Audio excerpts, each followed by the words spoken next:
Hello, hello, hello, everyone. Welcome to the Wealthy Trustee Workshop. Webinar. The Wealthy Trustee webinar.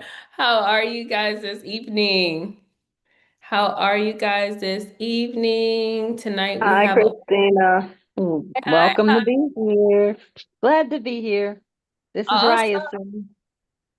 Hi, Ryan. How are you? I'm good. It's Esther. Hi, Esther. How are you? I'm God bless good. everything you do. So happy to be here. Thank you. Thank you so much. So, tonight I have a short presentation for you guys. So, welcome to the webinar. If you want to know how to actually create a trust, you are in the right place. So, I'm going to go through the steps that you need to take. I'm going to go through what a trust is and who contributes to a trust, okay? So we're going to dive right in and then I will introduce myself. So this is the objective for tonight. So you're going to learn what a trust is, some tax strategies, some wealth building strategies, who the contributors are to a trust, how you can protect your assets with a trust, and how to actually operate a trust. Okay. So my name is Christina Yvette. I'm the founder of Seven Ways to Wealth. So I am now 36. I am a mom of three and I am a trust strategist. So I have been a trustee since 2015. So if we do the math, that is 11 years of trusteeship. And the way that I got into trusteeship was by way of real estate. So I am a real estate investor. And I have been a real estate investor since 2015 when I bought that first property. And so the way that I got into real estate was by way of nursing. So I was a registered nurse.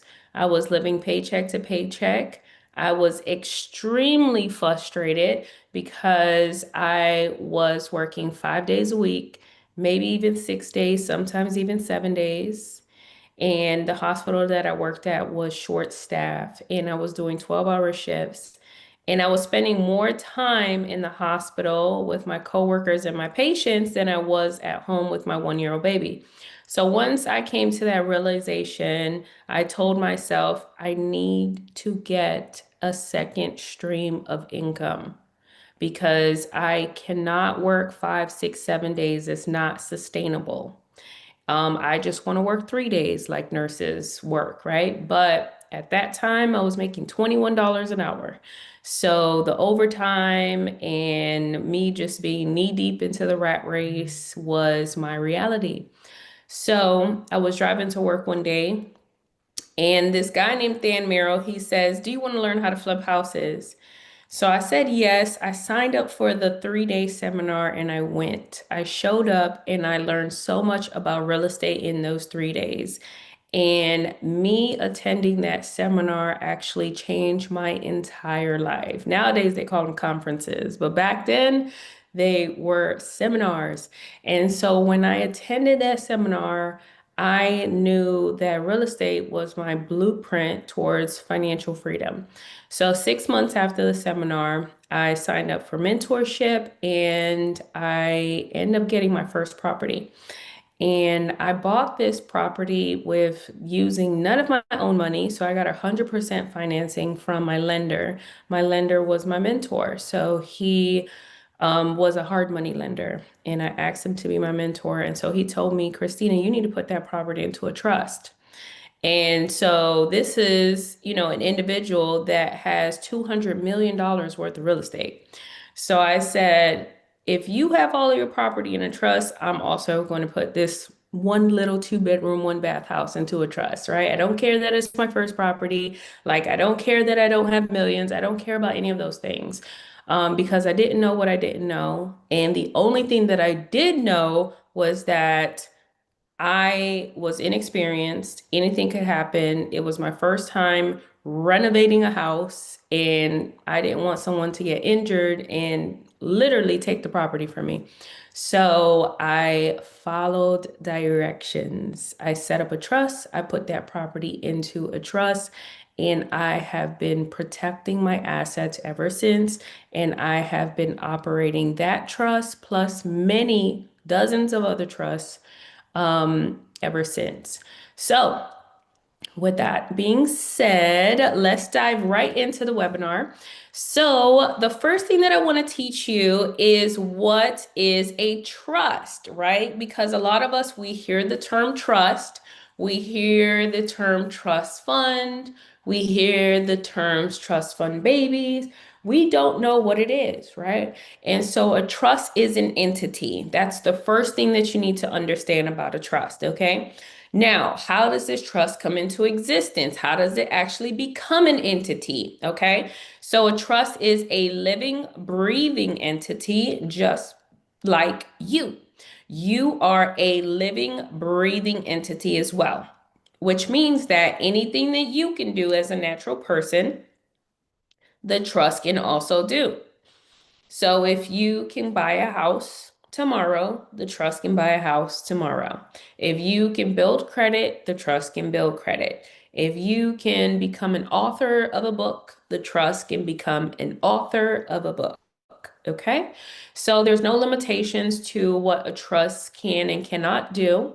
Now, the way that the trust comes into existence is through a contract. So this is what we call a contractual entity, okay? So it's an entity that comes into existence because there's a contract that's executed between several parties. So we'll talk about those parties in just a moment, but the thing that I want you to know about the actual contract is there's two very important sections. The first one is the declaration, where you're declaring what it is. So you're declaring that you are setting up a trust in this contract, and you're declaring that it is not an LLC, a corporation, a general partnership, an LLP, or any of those other types of contracts, okay? The second thing is your bylaws, where you're putting all the rules and regulations of how you want this trust to be operated by the person who's intended to carry out the terms and conditions. So let's talk about the different parties involved in the contract.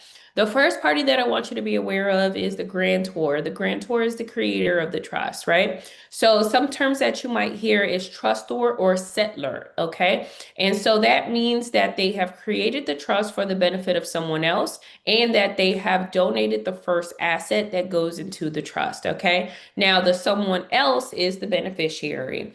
The second party involved in the contract is the trustee. So that is the controller of the trust or the party that is going to have control over the assets, that is going to be operating the trust on a day-to-day basis, and that is going to be administering the trust funds. Okay. Now, the trustee is going to be controlling the trust and the assets and the money for the benefit of the beneficiary. So the trustee, we call them the fiduciary, okay? The next party involved is the beneficiary. So that is the inheritor of the trust. So they are to receive the assets that are placed inside of the trust once the trust is terminated. Now, the goal is not for you to terminate the trust. The goal is for you to continue to operate the trust. And when the trust is due to expire, you go ahead and renew the trust so that that trust can actually reach many generations into the future. Because I know a lot of you guys are actually interested in building generational wealth, and this is how you do it. Now, let's talk about the different types of trust. So I'm going to give you a few categories. The first category I want to give you is express versus implied.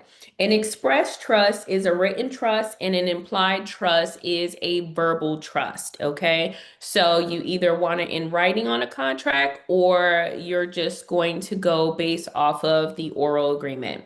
The next category I want to give you is simple versus complex. A simple trust is shorter in nature, so it has less bylaws and a distribution is required, which means that the trustee has to distribute all the money that's inside of the trust versus the other type, which is a complex trust. So the complex is a trust is longer in nature. So there is more bylaws that are set forth in that contract, and the distributions are not required, which means that money can be held in the trust.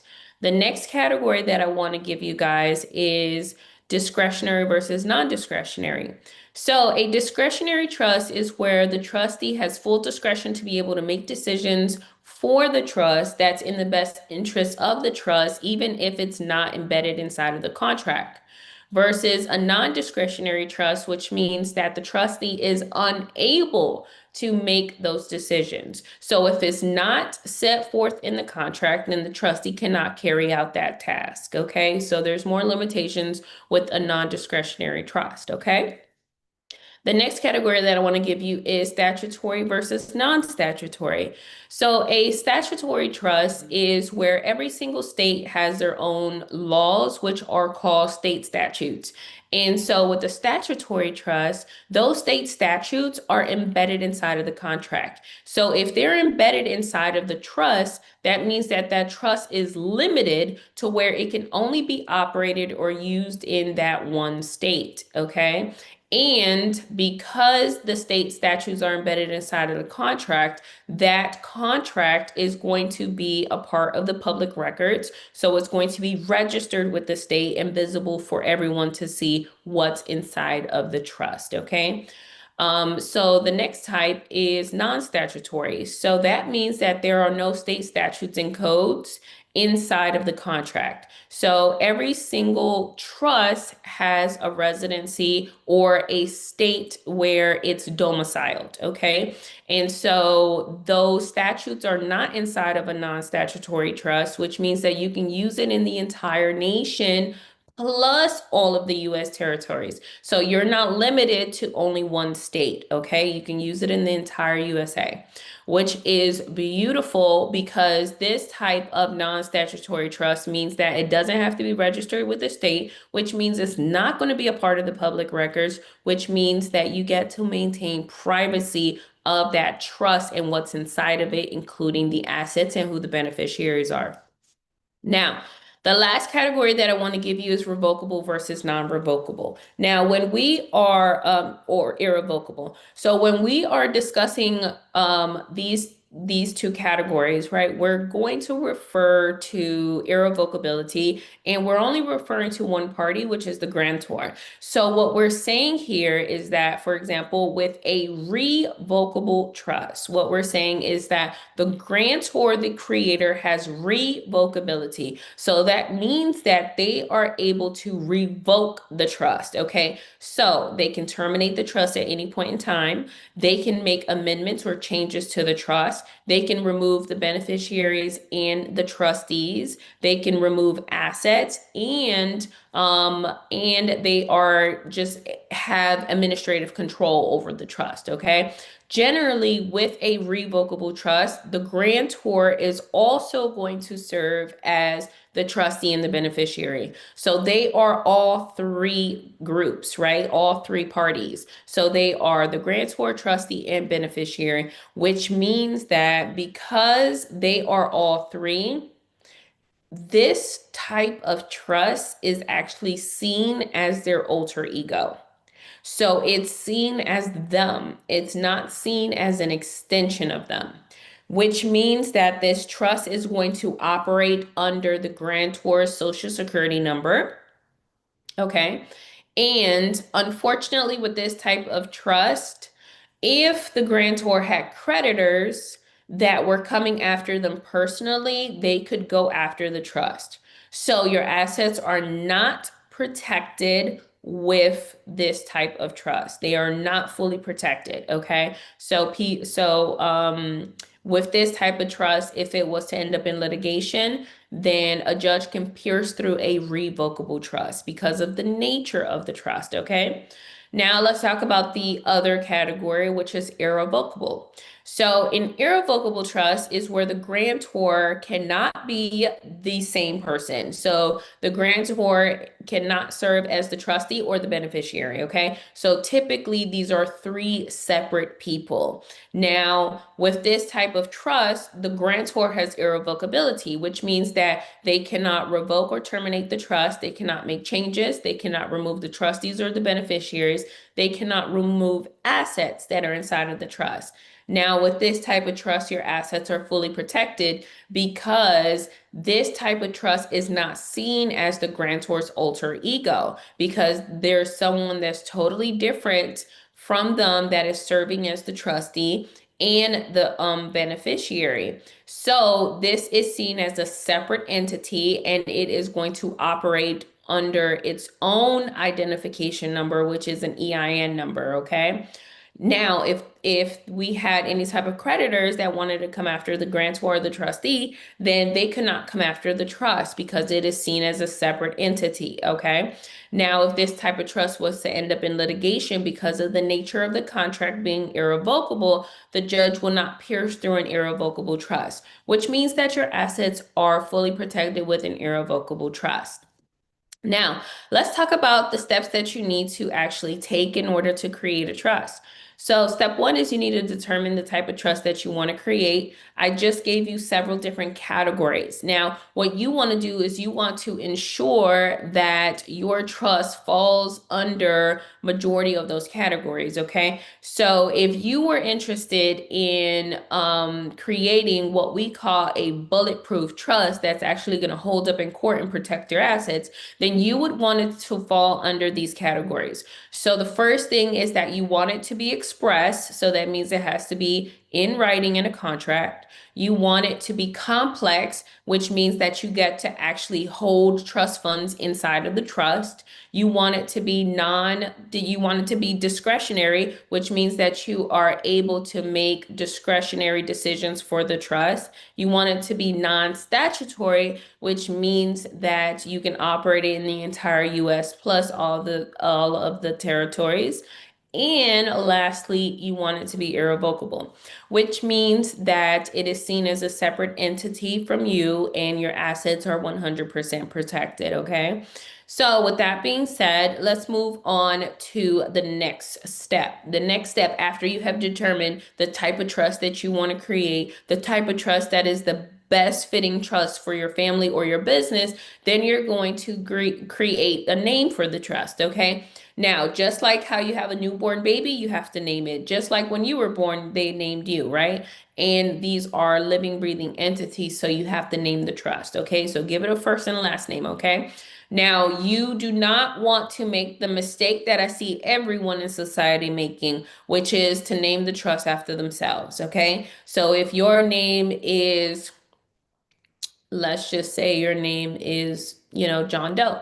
You're not going to name it the John Doe Trust. Okay, please do not do that because one of the reasons why we are actually going, as far as creating a trust is for privacy. And so you don't want anyone to know that you're associated with the trust. And so you naming it after yourself is a dead giveaway. Now, the second thing is when you're operating the trust, because of you operating with privacy, you don't even want people to know that it is a trust. So you're not even going to have the word trust in the actual name. Okay. So let's just give one name. Let's just say that your favorite flower is a rose, right? And so you call it the Rose Estate, right? So now if you're operating the Rose Estate, no one knows that you're associated with the Rose Estate. They don't know who's associated with the Rose Estate. And that's why you want to choose very unique and distinct names that are not going to tie back to you, okay?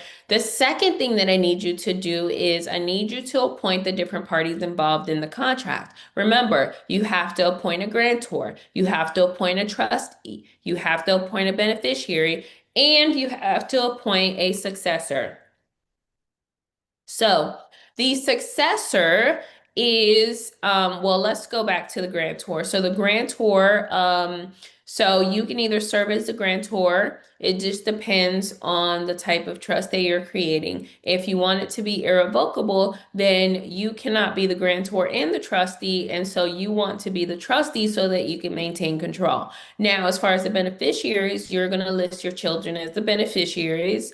And lastly, the successor trustee is the person who's going to take over after you. So in the event that something happens to you, meaning that you become incapacitated, you decide that I'm old and I want to resign, or if you transition, then you need to have a succession plan in place to where someone, which is your successor trustee, is readily available and they are going to pick up where you left off, okay?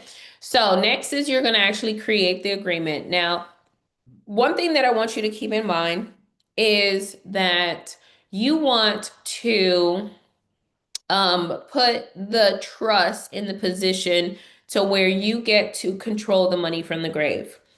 And so the type of provisions that you're going to put inside of the trust are what we call spendthrift provisions. So a spendthrift is a beneficiary that actually wants to spend all the money inside of the trust. So they're like, gimme, gimme, gimme. I want my entire inheritance now. And so you need to put rules and regulations in place so that they actually don't spend all the money in one generation and that it can last the second and third and fourth generation, okay? So some of those spendthrift provisions could be an age restriction where you would restrict them from receiving their beneficiary until they're like 25 or 30 years old, whenever you feel that they've reached a level of maturity. Another one can be an education restriction where you are going to restrict them to where they can have a minimum level of education or training, okay? Another one can be a distribution restriction where you're going to distribute where you're going to restrict where they can spend the distribution.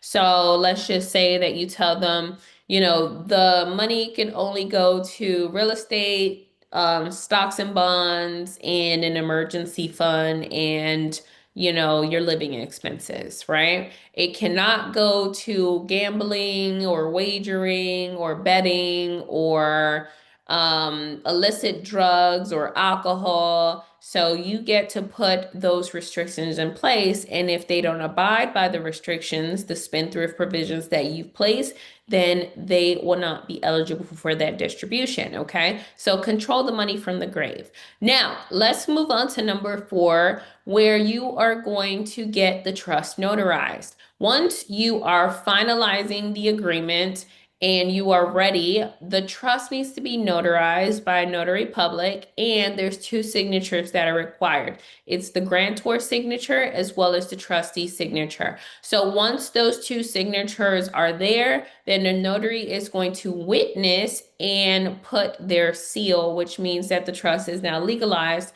and you're able to operate the trust. Now that you're able to operate the trust, what you want to do is you want to fund the trust, right?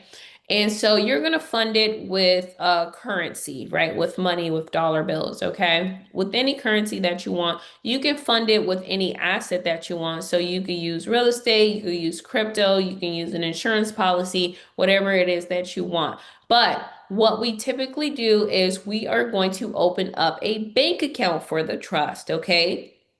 Before we place any funds into the trust. Now, what does this look like? Well, first, you need to do your research and your due diligence for you to be able to decide what type of account you want to open up, right? So do you want to open up a checking account, a savings account, a money market account, or a cash management account? All of those qualify as trust funds. And then you want to decide which bank am I going to establish a banking relationship with, right?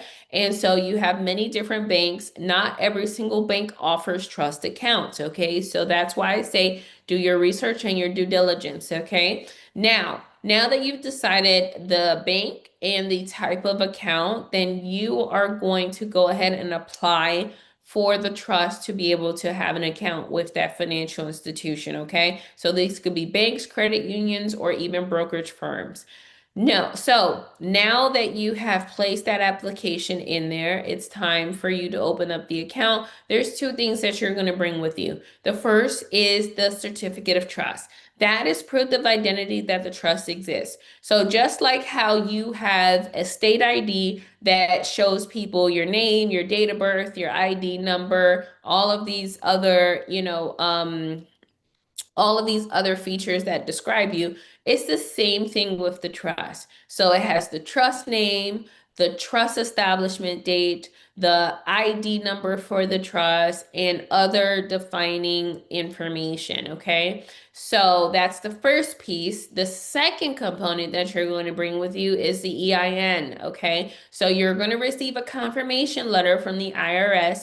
And the reason why we apply for an EIN is for banking purposes because it is very, very challenging to be able to open up a trust fund without an EIN number, okay? So you're going to bring those two things plus your proof of identification to the bank. They're going to open up the trust account. Now that they've opened up the trust account, you're going to go ahead and put the minimum in there. So whatever the minimum is or whatever dollar amount that you want, okay? So whatever amount that you want to fund the trust with, but some of these banks, their minimum is $100. Some is zero. Some banks are 500. Some banks are 1,000. So it depends on the bank that you decide to do to open up the bank with. Okay. So now that you have this trust fund account, the next thing that you're going to do is you are now going to place all of the other assets inside of the trust, okay? Some of those assets may look like crypto, stocks and bonds, Roth IRA accounts, annuities. You can put jewelry, furniture, you can put designer bags, you can put anything that's considered an asset, right? Insurance policies, real estate, any form of land. You can put cars, boats, planes, the list goes on. Okay. So if it has intrinsic value, and if you consider it an asset like cryptocurrency, then you can place it into the trust. Okay. So let's just say that you're placing your primary residence into the trust, right? Well, when you bought that house, they gave you a deed, okay? And so now what you need to do in order for you to be able to transfer that property into the trust, you need to redeed that property over from your personal name into the name of the trust.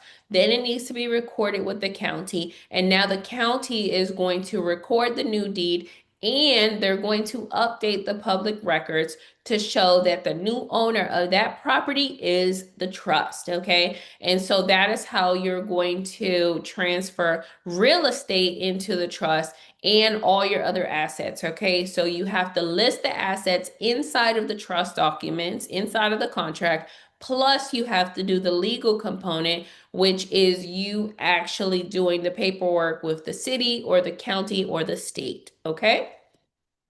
So let's continue on. Okay, so what is the number one reason why you actually want to create a trust, right? Well, the number one reason is privacy because you don't want anyone to know that you are associated with those assets. But then it is for asset protection, right? So, what can a trust actually protect you from? A trust can protect you from bankruptcies, from divorce, from foreclosures, from heavy taxations, from lawsuits, and probate. So let's talk about a few. So, for example, divorce, right? A divorce is a lawsuit between those two spouses. And what's included in the divorce is all of your assets plus all of your liabilities, right? So every single asset that you have, including your 401k, including your pension, is included in the divorce, right? Now, the beautiful thing about a divorce is if you have a trust, right? And let's just say that you have a house, a car, and cash money in that trust, right? And then 5 years later, you and your spouse get a divorce, right? You are not the trust is not you, which means that everything that is inside of that trust cannot be pulled into the divorce because the trust is not the one getting divorced. You are. So the only thing that's going to be pulled into that divorce is things that are in your personal name, which is the main reason why you don't want to have any assets in your personal name if you have any interest in protecting those assets, okay? Now, let's talk about heavy taxation, right? Let's just be honest. The government is taking half of our money, right? Especially if you're living in states like California and New York. And so, one thing that a trust can do is it can actually reduce your taxation. Okay. So, one of the trusts that we use, you can actually donate 60% of your annual gross income into the trust so that you're only going to be taxed on 40% of your income, which is beautiful. Another thing is that you are not going to be subject to inheritance tax, which is beautiful, and death tax. So a lot of people don't know that the IRS actually taxes you when you die. So they tax you on your way out if you didn't know. And so you or your estate or your assets are not going to be subject to death tax if you have it into the trust because the trust didn't die. You died. Okay. So just keep in mind that, oh, another one is capital gains taxes, right? So there's so many different taxes that you have the privilege of being able to take advantage of this entity that can actually help you reduce those taxations. Okay. Now let's talk about lawsuits. And we live in the United States of America. The United States of America is a sue-friendly country. Okay. Which means that everybody wants to sue you. So your neighbor wants to sue you. Your brother and sister want to sue you. Your employer wants to sue you. Your employee wants to sue you, right? Your best friend wants to sue you. So everyone wants to sue you. And a lot of us, we are walking around here thinking that we're not going to get sued, which is the biggest lie ever because that type of situation can happen at any point in time. You do not want to wait until you're getting sued for you to protect yourself from a lawsuit, okay? So let me give you a quick example. Let's just say that you have a business, right? A lot of people on the call, you guys are entrepreneurs and business owners, right? Or you have some form of real estate, right? And so let's just say that you own real estate, right? You have a rental property and you have a tenant in that rental property. And that tenant actually decides that, you know, they had a slip and fall. So now that the tenant had a slip and fall, they're going to go after the owner, right? And so because this is a rental property, let's just say that the owner is an LLC, right? So now they just go jump onto the Secretary of State's website, they put in the name of the LLC, and they find out who the owner of the LLC is. So now they know who they have to sue, right? Which is the LLC and which is the owner, right? And so now they go after the business, right? So what's going to happen is the business is going to go straight into court, right? And if there's a judgment that happens, right, let's just say, boom, yep, they had a slip and fall, they have an injury, you owe them $500,000, right? What is going to happen? What is going to happen, right? It is devastating for us to even think about this process because it only takes one lawsuit for you to lose everything, right? And so now they are going to sue that LLC. So what does LLC stand for? Let me ask you guys this question. What does LLC stand for? Limited liability company. Yeah, limited liability company, exactly. So you have this limited liability company that owns the rental property, right? And so when you hear the term limited liability company, what do you automatically think? You're limited. Exactly. Yeah. So you hear it in the actual name, right? So when we hear, right, someone in the chat said not fully protected. Exactly. So you're limited, right? So if you are operating a limited liability company, that means that the company has limited liability. So if the company has limited liability, then who do you think has the other half of that limited liability? Who do you think has it? Yep, Frances is pointing right to herself. She's like, me. I have the other half of that liability, which is true, right? And so we think that the LLC is the end all be all. We think that we're fully protected with an LLC when in all actuality, you're not, right? The LLC has a tiny umbrella. And if that umbrella blows away, guess what? They're going to rain on you, right? And wash away everything, right? And so you don't want that to happen. So now let's go back to the example, right? You have this rental property, it's under an LLC. The tenant has a slip and fall. They want to sue you for $500,000. Now you're going to court. Now the judge says, yes, there's injuries involved, and boom, there's a judgment for $500,000, right? Now, if that LLC can't cover that judgment, which let's just say it doesn't, right? The LLC only has $100,000 in the bank account. It doesn't have $500,000, right? So if the LLC cannot cover that judgment, then what's going to happen is the judge is going to pierce through the corporate veil. The corporate veil is that itty bitty little bit of covering that you thought that you had with an LLC.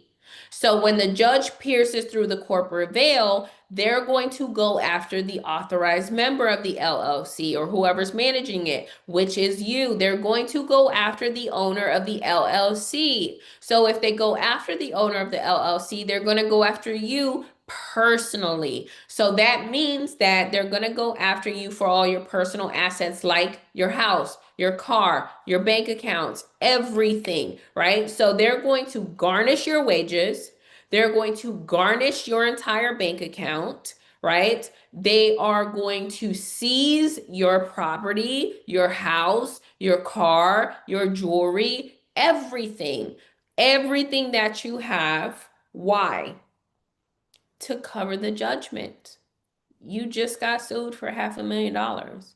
So this is what I'm telling you. It takes one lawsuit for you to lose everything. So you do not want to put yourself in that situation. So a lot of us, right, when we started our business, or even now when we decided to go into real estate, right, we have the house in our personal name. That's a big no-no.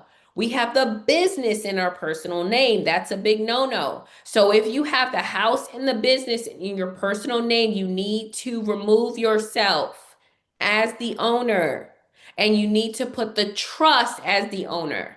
Because now let's talk about this situation once again, right?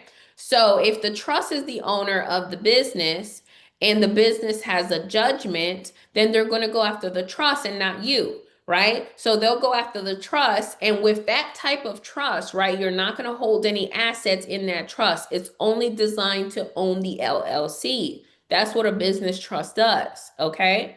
So that means that even if they try to come after the business trust, they're not going to get anything, right? And you can just bankrupt the business trust and move on, right? Versus them coming after you and taking everything. So that's why you don't want to be the owner on the business. You need to be able to have a second layer of protection. That means that there needs to be an entity between you and the business that you're operating, okay? So let's continue on. So now the next one that I want to share with you guys is I have another question actually, right? So we'll talk about, let me ask you this question.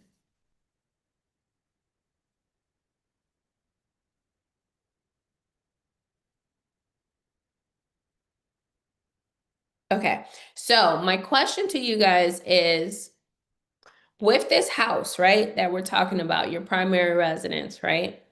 If you did not wake up tomorrow and this house is in your personal name, how is the house going to be transferred to your son or to your daughter? So somebody come off mute and let me know what you think. Come off mute. Come on, come on. Let me know what you think. So Heather said Through probate. probate. Uh-huh. Yep. Yep. Yeah, you So end up in probate for a couple of years until you can't afford it no more because they don't expect the person that died. The mother was like, "Oh, I'm going to give it to my family," just like when you were born, when she was the informant. They do it again when she dies, and you end up in probate. You can't afford the taxes until they can take your shit. Mm-hmm. Yep, they will. So, the honest truth is that yes, you're going to end up in probate. And so, what does that look like? That means that if you don't wake up tomorrow and this house is in your personal name, right, you're going to leave it up to a judge for the judge to be able to decide if your son or your daughter receives your house. So you're going to be doing your family a huge disservice if you allow that to happen, right? So you do not want to take that chance. So let's just dive in for a couple minutes and let's talk about what the probate process looks like, okay? So when we are talking about probate, right? This is the way it looks, right? A lot of us, we think that that us just having a will is good enough.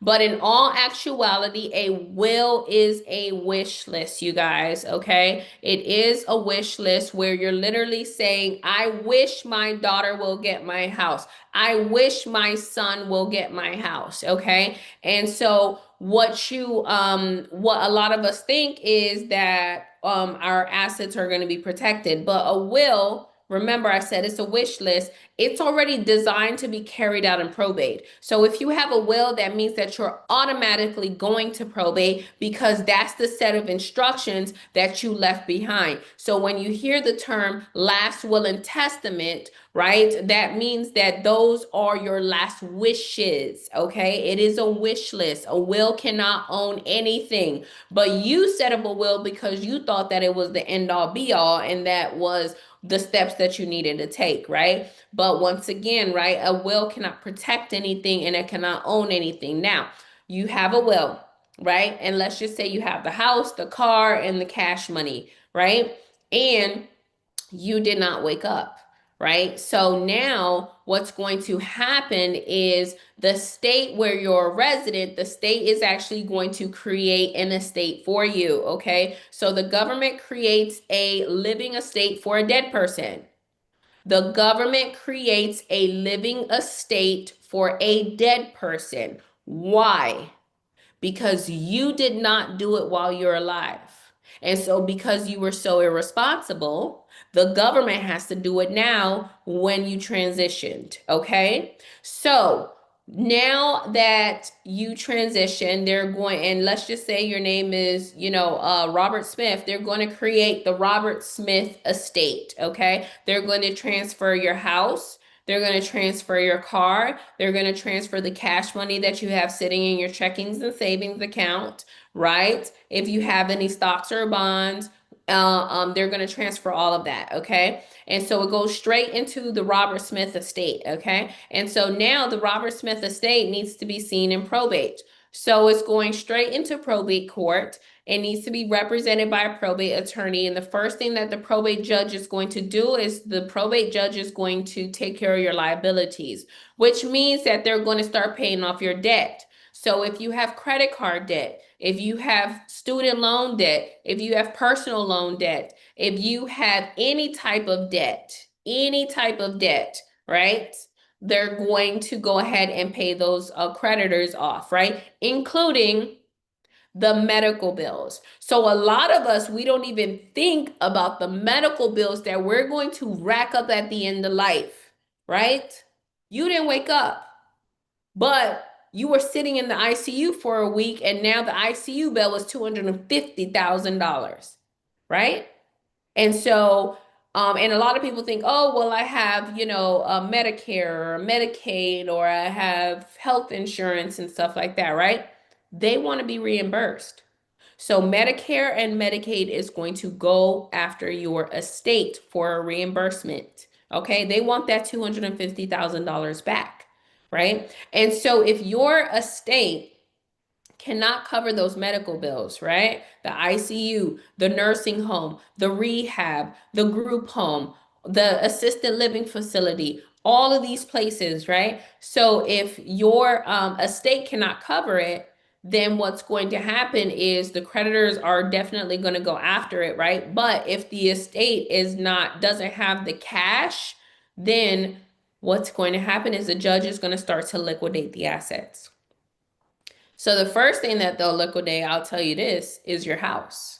So now your children are going to be fighting inside of probate court to keep mom's house, to keep dad's house. And unfortunately, sometimes they fight each other and then they fight the court system.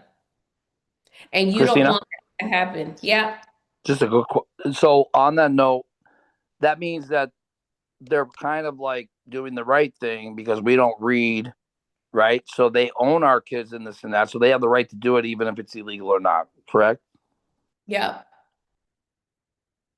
Yes. So you don't want that to happen, right? Because you're doing your children a disservice, right? Because last time I checked, you wanted your children to be able to receive their inheritance. You wanted your children to be able to receive your house and your car and the thousands of dollars that you have in your bank account.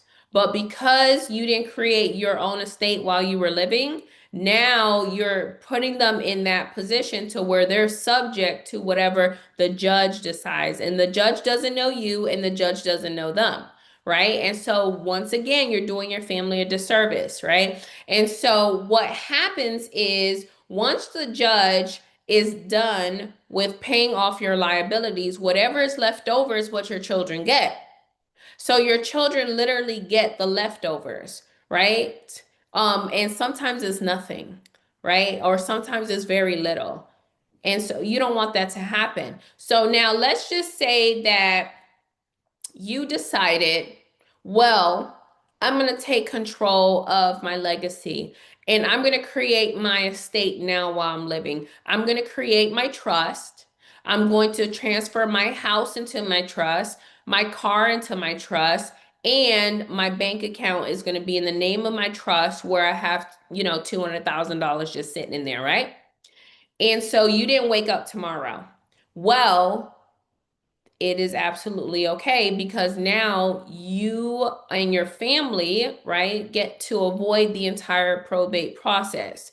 Because probate, right, we all going to go through probate. There's only one way to avoid probate, and that is by setting up a trust, okay? And so now that you set up this trust and you transitioned and you were the trustee, your successor trustee is going to pick up where you left off. They're going to continue to operate the trust the day that you transition, right? And so the property is in the trust, right? And so they're going to continue to manage the property, and your children are the beneficiaries. So they're going to continue to benefit from the trust estate, right?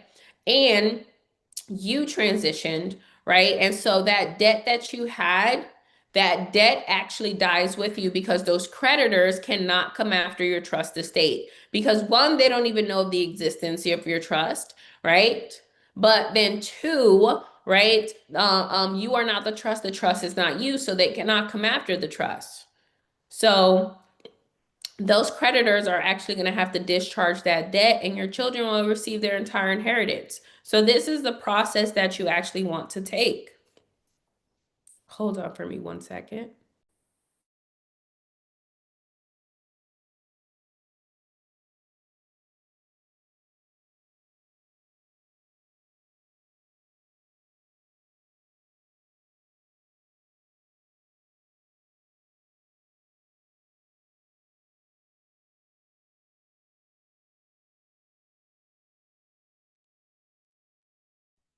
All right, so let's continue. So this is the wealth building formula. So I have three different pillars here. The first one is structure, the second one is credit, and the third one is invest. So let's talk about structure briefly. Now, when you are thinking about your structure, right, you always want to have a for-profit and a nonprofit within your structure. Okay, so that is you taking the highest advantage of being able to reduce your taxes, right?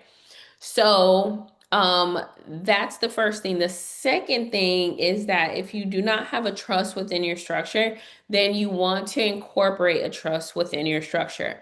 So let's talk about the three different trusts that I have here on the screen. The first one is a business trust. With this type of trust is designed to be operated in two different ways. The first way is you can operate it like a traditional business, like a brick and mortar, where you're doing, let's just say, real estate or e-commerce or restaurant or any other traditional type of business that you want to operate, okay? The second way is you're able to operate it like a holding company where it's non-operational. So that means that it doesn't offer any products or services and it doesn't have any employees, right? And you're not holding any other assets in there. So it's going to be non-operational. And so the only thing that you're going to hold in that business trust is a business entity, which is an LLC or a corporation, okay?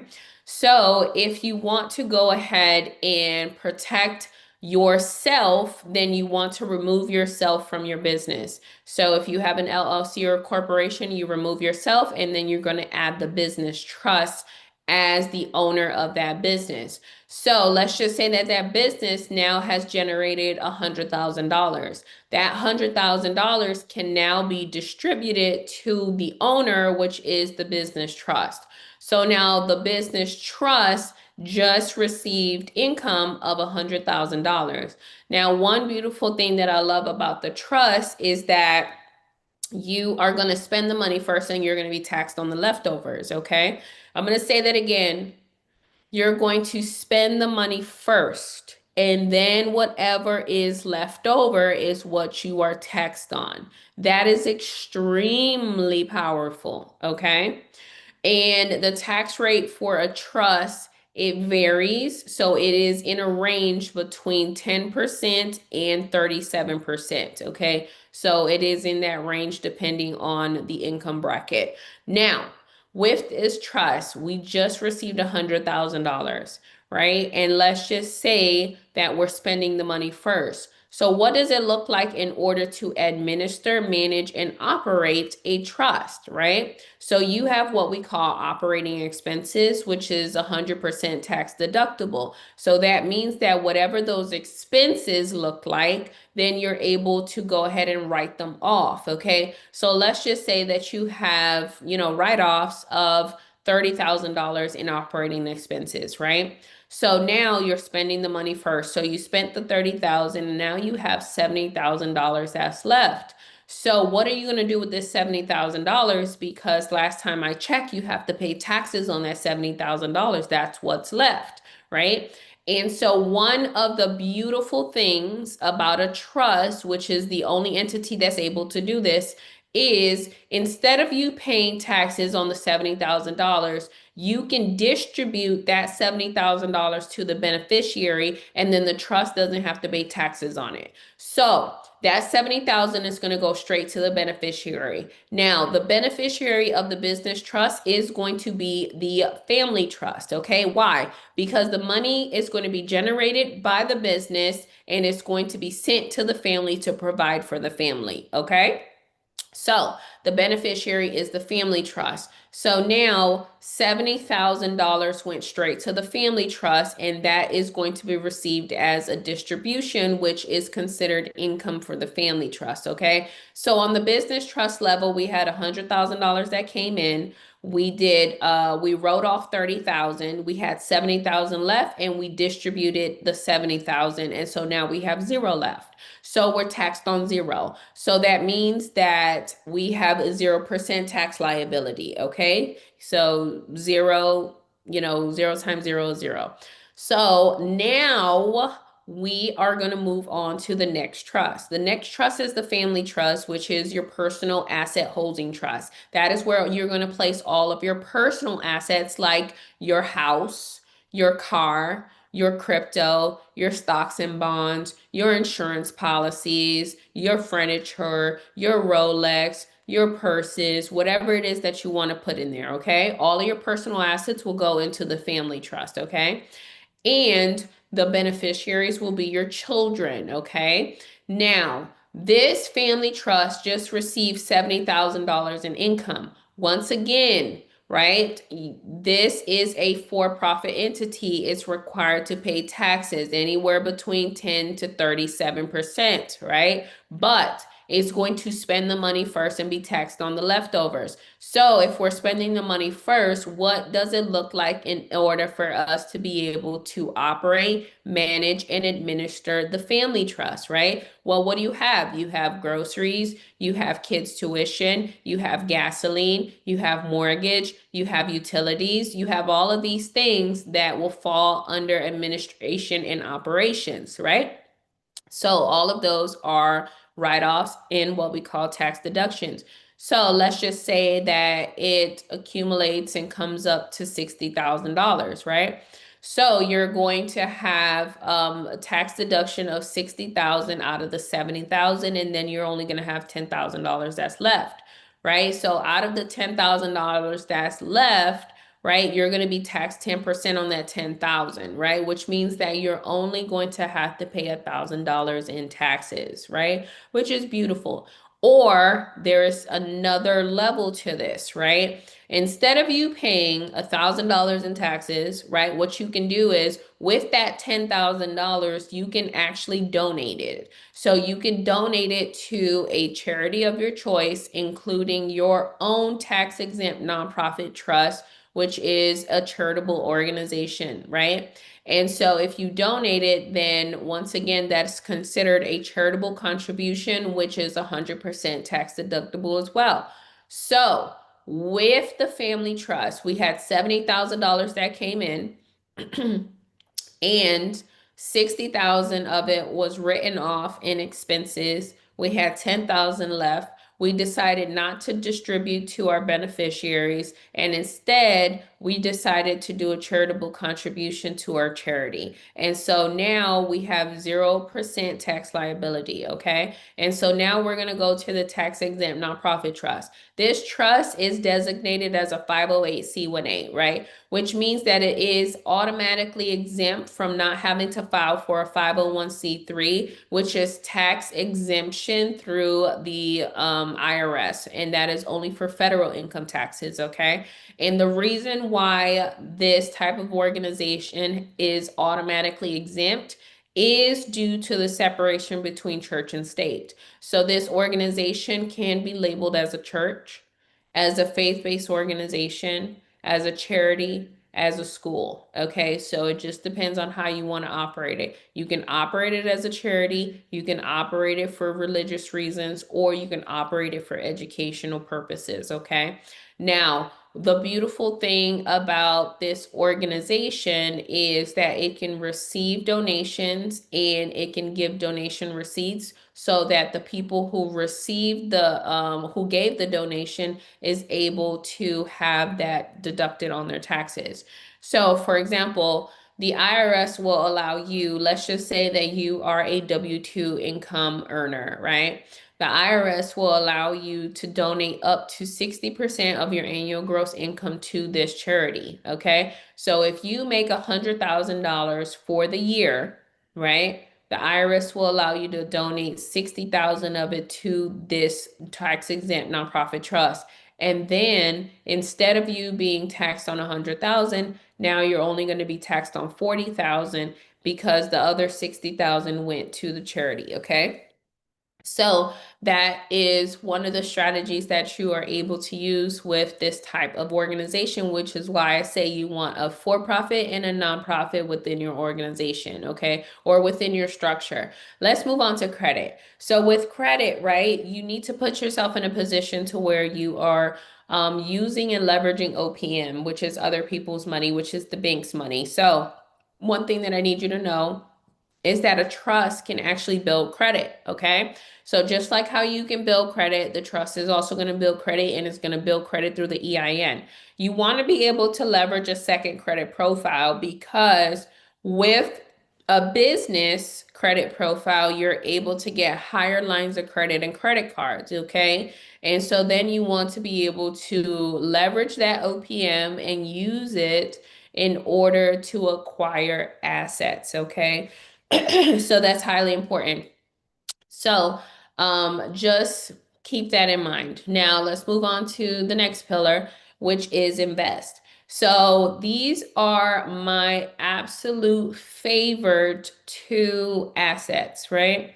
So the first one is the Index Universal Life Insurance Policy. So as of today, I have five policies.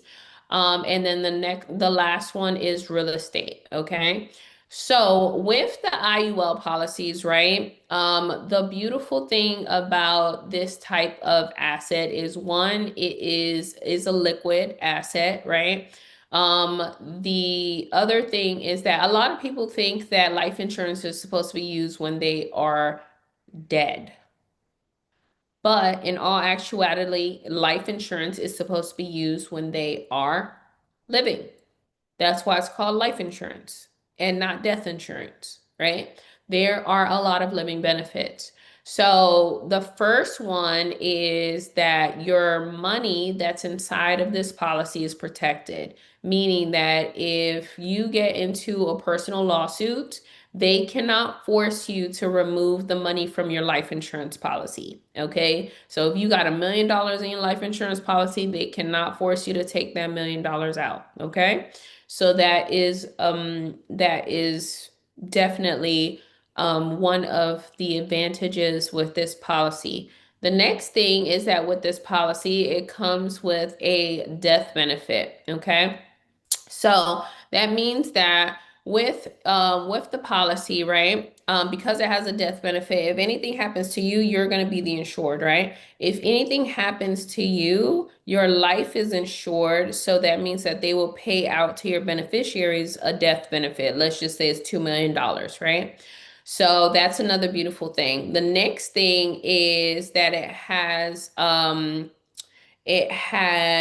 what we call cash value, right? So that is a separate account where you are accumulating cash inside of your policy with this specific type of policy, okay?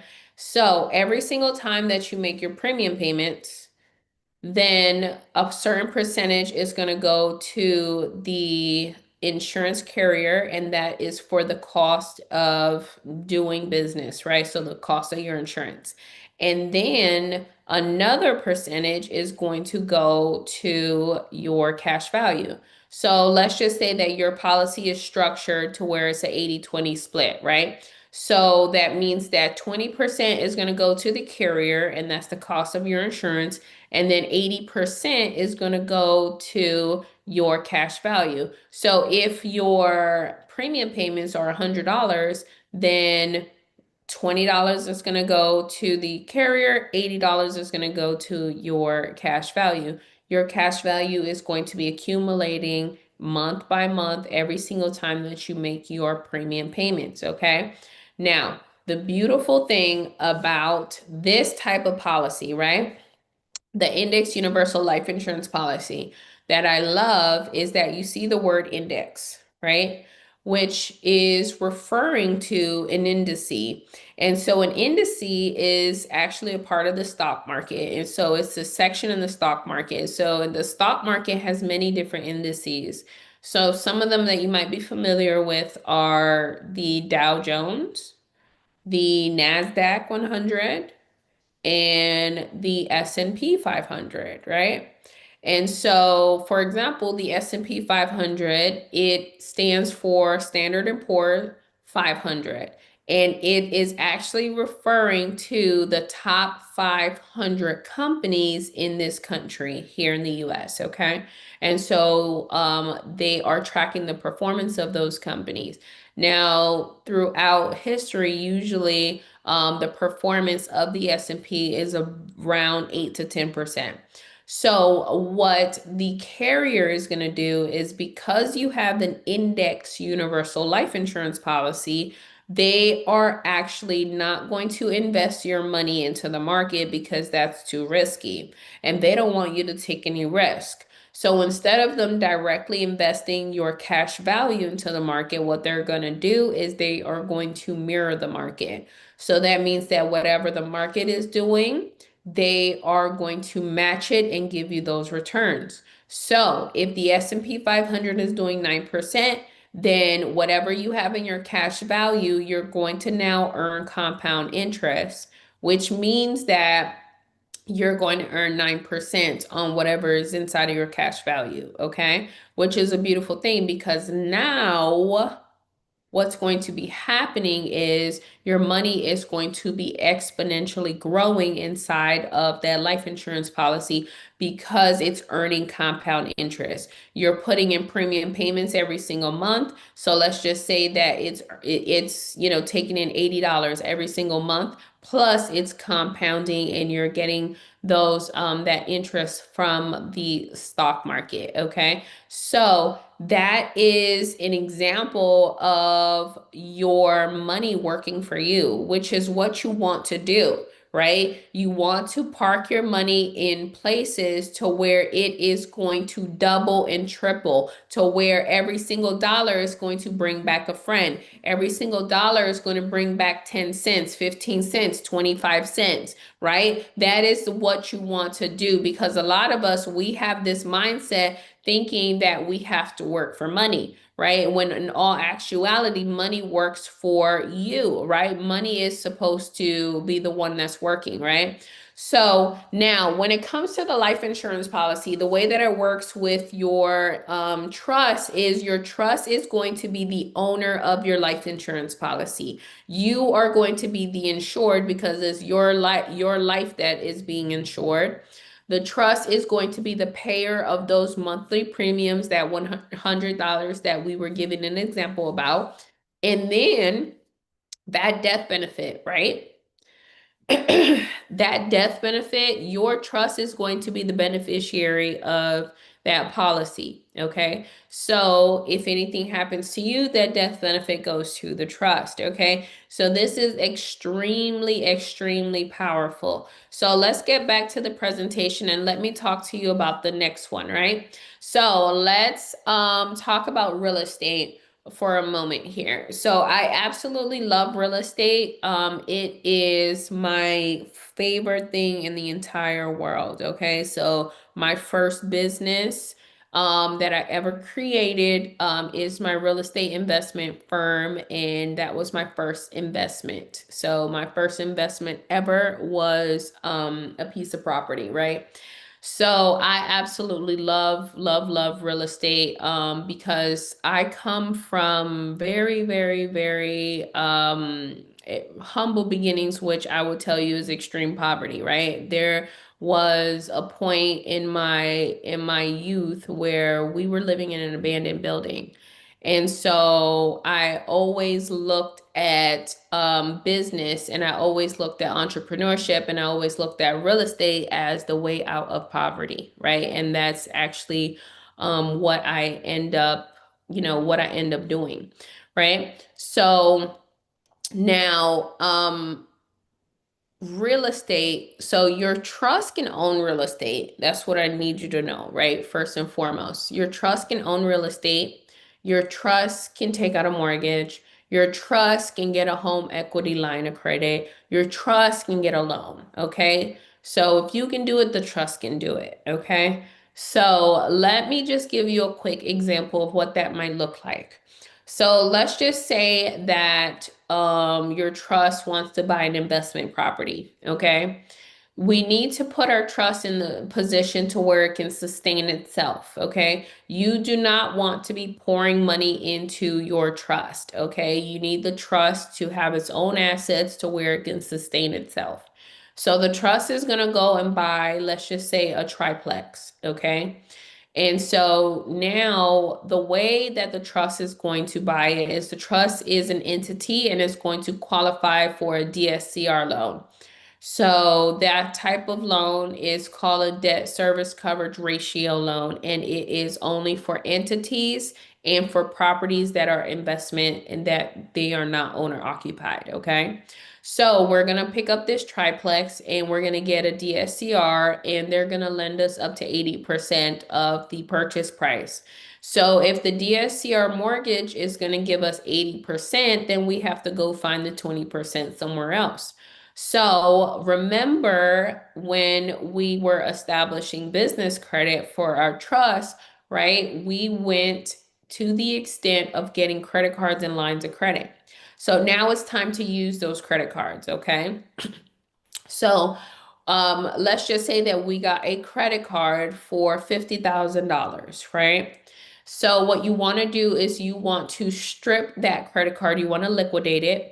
And now that you have liquidated it, that credit card, that money, that $50,000 is now going straight into your bank account, okay? And the first thing that you want to do is before you go to the closing table to give up that $50,000, you are going to pay yourself first. And so the way that you're going to do that is by funneling that money into your index universal life insurance policy. So you're going to deposit the 50,000 into your policy, and guess what? Your cash value now goes up by $50,000. And guess what? You're now going to earn 8 to 10%, whatever the market is doing. It could be 11%, it could be 12%, it could be 7%, whatever the market is doing, right? You're going to earn compound interest off of that $50,000. So let's just say the market's doing 10%, you're going to earn 10% off of that $50,000, which is absolutely beautiful. Remember, we said, right? The money is going to make more money for us. We are not going to trade our time for money. We need to park our money in places where it's going to grow, right? And so you parking that $50,000 into the index universal life insurance is a place where it can grow. Okay. And so now that $50,000 is going to be earning 10% interest. Okay. Which is more than what the bank is giving you. Okay. So the next thing that you're going to do is you need to be able to use that money for the down payment for the triplex. So you're going to call up the carrier and you're going to say, hey, I would like to request a loan. Now you have to understand that with the carrier, right? This is seen as a liquid asset. And so they're going to take one look at your cash value and they're going to see that you have over $50,000 in there and they're going to say yes, right? We are going to give you a loan from us, right? So now they're going to be loaning you, let's just say it's 49,000, right? Because the carriers, they want you to have a little bit of cushion in there, right? They're not going to bring your cash value down to zero. So let's just say, yes, we'll loan you $49,000, right? But it's going to be from our money. So the life insurance company is going to write you a check or give you a direct deposit for $49,000, and it's going to be from their own money, from their reserves. They're not going to touch the $50,000 that's sitting inside of your cash value. That money is going to stay intact and it's going to continue to work and it's going to continue to earn compound interest. And that loan is actually going to come straight from their reserves and is going to go straight into your bank account. Okay. And this loan, you do not have to pay back the loan because it's automatically going to be deducted from your death benefit. Remember, your death benefit is $2 million. Okay. So now we got the $49,000 direct deposit back into our bank account. And so now what we're going to do is we're going to deploy that money a second time. So we already deployed it once inside of the IUL policy and it's earning 10%. So now that we got the 49,000, it's time to deploy it a second time. So now we're going to put it into real estate. We're going to put it into using using it as a down payment for that triplex. So now we just bought the triplex zero down. So we bought it 100% financing, 0% of our own money. Okay, because 80% came from the DSCR mortgage and 20% came from real estate. We did not use our own money, which is how you want to purchase real estate. So I've been in real estate for over 11 years now, okay? And I haven't used any of my own money. So I've always used these creative ways, like DSCRs and credit cards and hard money lenders in order to be able to acquire the rental properties, right? And so my portfolio is 7 figures. And this is the way that you want to do it. You do not want to use any of your own money. A lot of people get so stressed out about trying to find the down payment for the real estate when you can actually buy real estate with 100% financing. Okay. So now that we got this triplex, right? Now, we got 100% financing. We got the triplex. Now it's the first of the month. So we're collecting rent. We have 3 units here. Each unit is renting for $2,000, right? So that's $6,000 in cash flow, right? In rental income, right? This is what we call an income producing property, right? For the trust, which is what you want to do, right? And so now let me ask you guys this question. So we got the $6,000.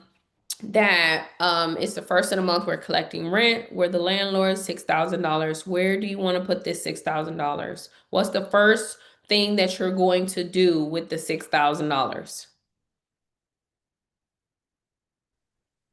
Put it back into the IUL. Yes. Okay. I love it. Y'all paying attention. I'm so excited. Okay. Yes, that's exactly what you're going to do. You're going to put it into the IUL policy. Okay. So you're going to pay yourself first, right? Before you pay the mortgage company, before you pay the credit card company, before you pay the gas bill, the light bill, the water bill, any of those other companies. Because this is the mindset that we are used to. We are used to paying everybody first, right? And then we only leave the leftovers for ourselves. And so this is going to have us take a different type of mindset, right? So if you want to be financially free, then you're going to have to do things differently. Okay. So that $6,000 is going to go straight into the IUL. You're going to borrow it back out. Let's just say that they give you a loan for 5,500. With that 5,500, you're going to cover your mortgage, you're going to cover the credit card bill, and whatever is left over is going to sit inside of that trust fund. Okay? And that's going to be for maintenance, management, administration, and operation. Okay? So now you're going to take this whole entire process and you're going to rinse and repeat, right? So you're going to do it again with a second triplex and a third triplex and a fourth triplex, right?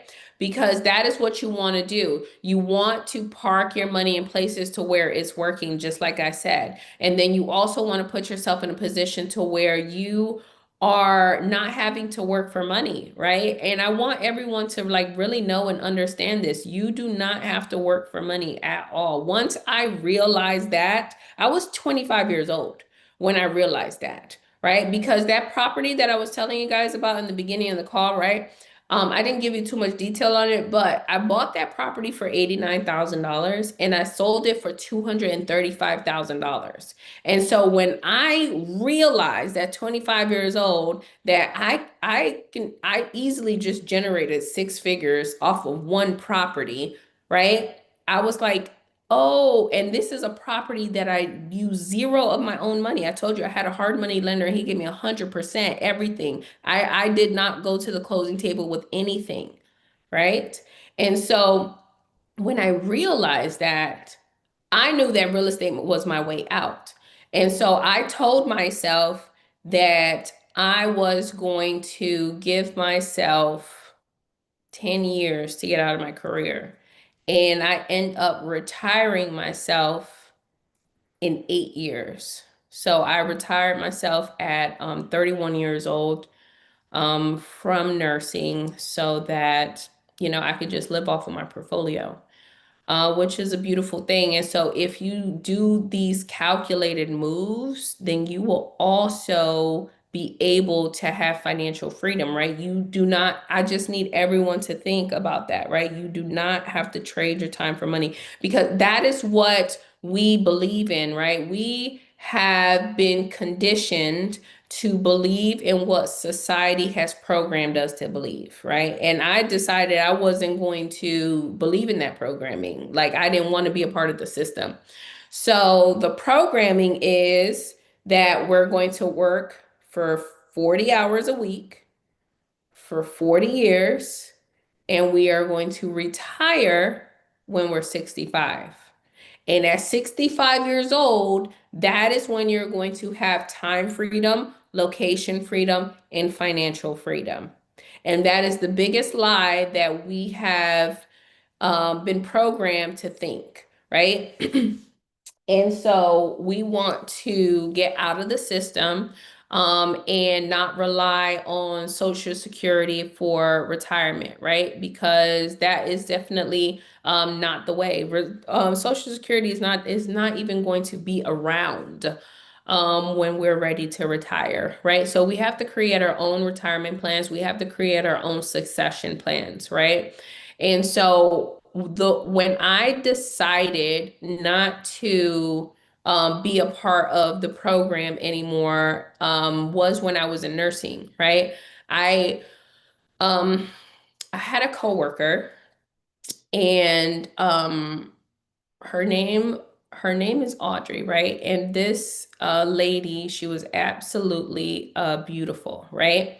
And so one day at work, she was extremely tired and I was helping her around because at that time I'm 23 years old. So I'm actually like like I'm doing donuts around her, right? And she's older, she's 65. So I looked at how tired she was and I asked her, I said, Miss Audrey, when are you going to retire? Because she had already been a nurse for 40 years. So she did her 40 years. And she told me, she's like, I'm not ready to retire.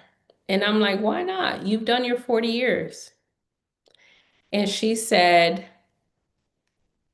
I'm going to wait until I'm 67 and a half. And I'm like, why? And she's like, because if I wait until I'm 67 and a half, then Social Security will give me an extra $300. And I looked at her, and in my mind, I was so disappointed, but I just gave her the most beautiful smile. And I was like, okay, Miss Audrey. But I was so disappointed because she believed in the programming.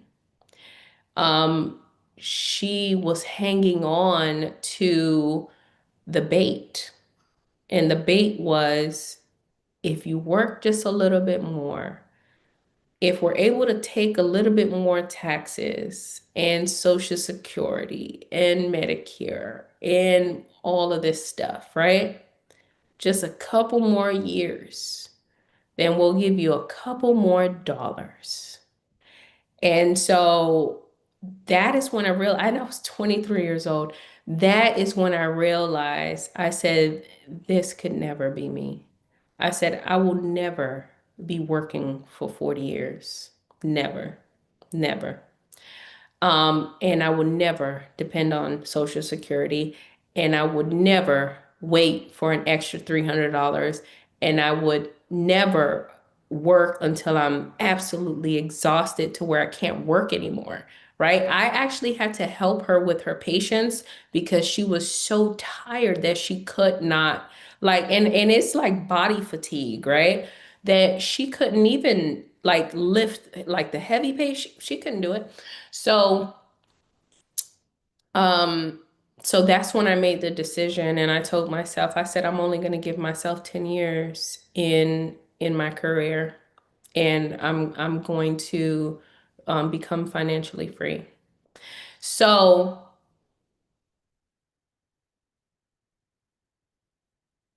unfortunately, Miss Audrey, she never made it.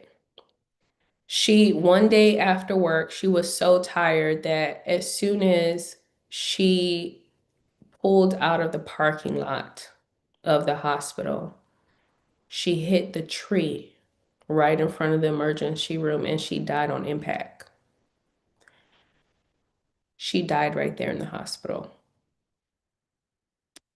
She never made it to retirement.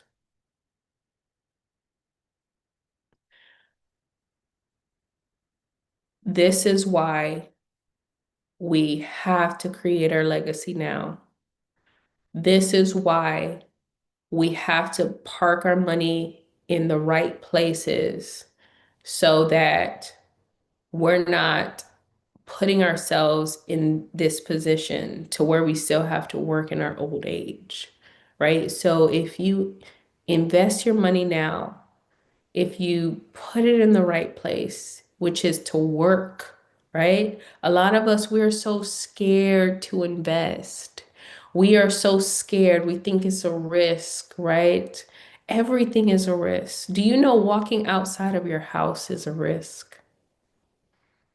Do you know how risky that is? Walking across the street is a risk.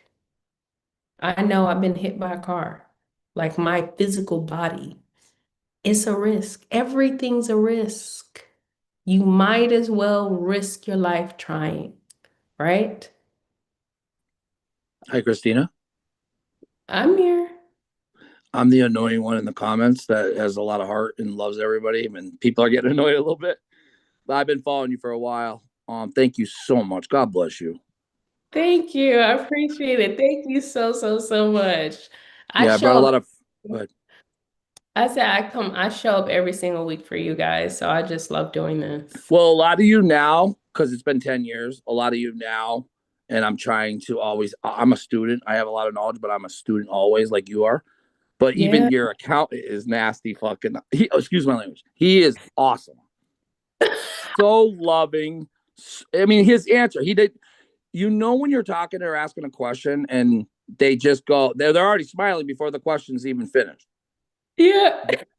Yeah, that dude's cool. I like him. Yeah, he's Hey, can I solid. pick your brain for a moment? Well, let me finish the webinar and then I'll come right back to Oh, you. sorry. Yeah. I was in the comments annoying and I didn't even let you finish your webinar. God No, bless it's you. okay. Sorry. It's okay. All right, so I'm gonna land this plane. Let me see what else I have left here. Okay, so let me briefly talk about this and then we will wrap it up. So I want you to put yourself in a position to where you own nothing but control everything. So that is extremely powerful, you guys. I'm gonna say it again. You want to put yourself in a position to where you own nothing but control everything. So that is what stewardship looks like, right? Stewardship is where you do not own any of these assets, but you're a good steward of the assets, right? So whatever is placed inside of your control, you're going to steward it in the right direction versus ownership. Okay. So ownership is how you guys are operating now. So you're so proud to be the owner of your house or your car or your bank account. This goes back to programming. That is how society has programmed you. They're like, hey, don't you want the white picket fence? Right? Don't you want to own this home? Right? And so they have programmed you with those words so that you can have everything in your personal name. Okay. And so that is not what you want to do because, in all actuality, you have to think about it for just a moment.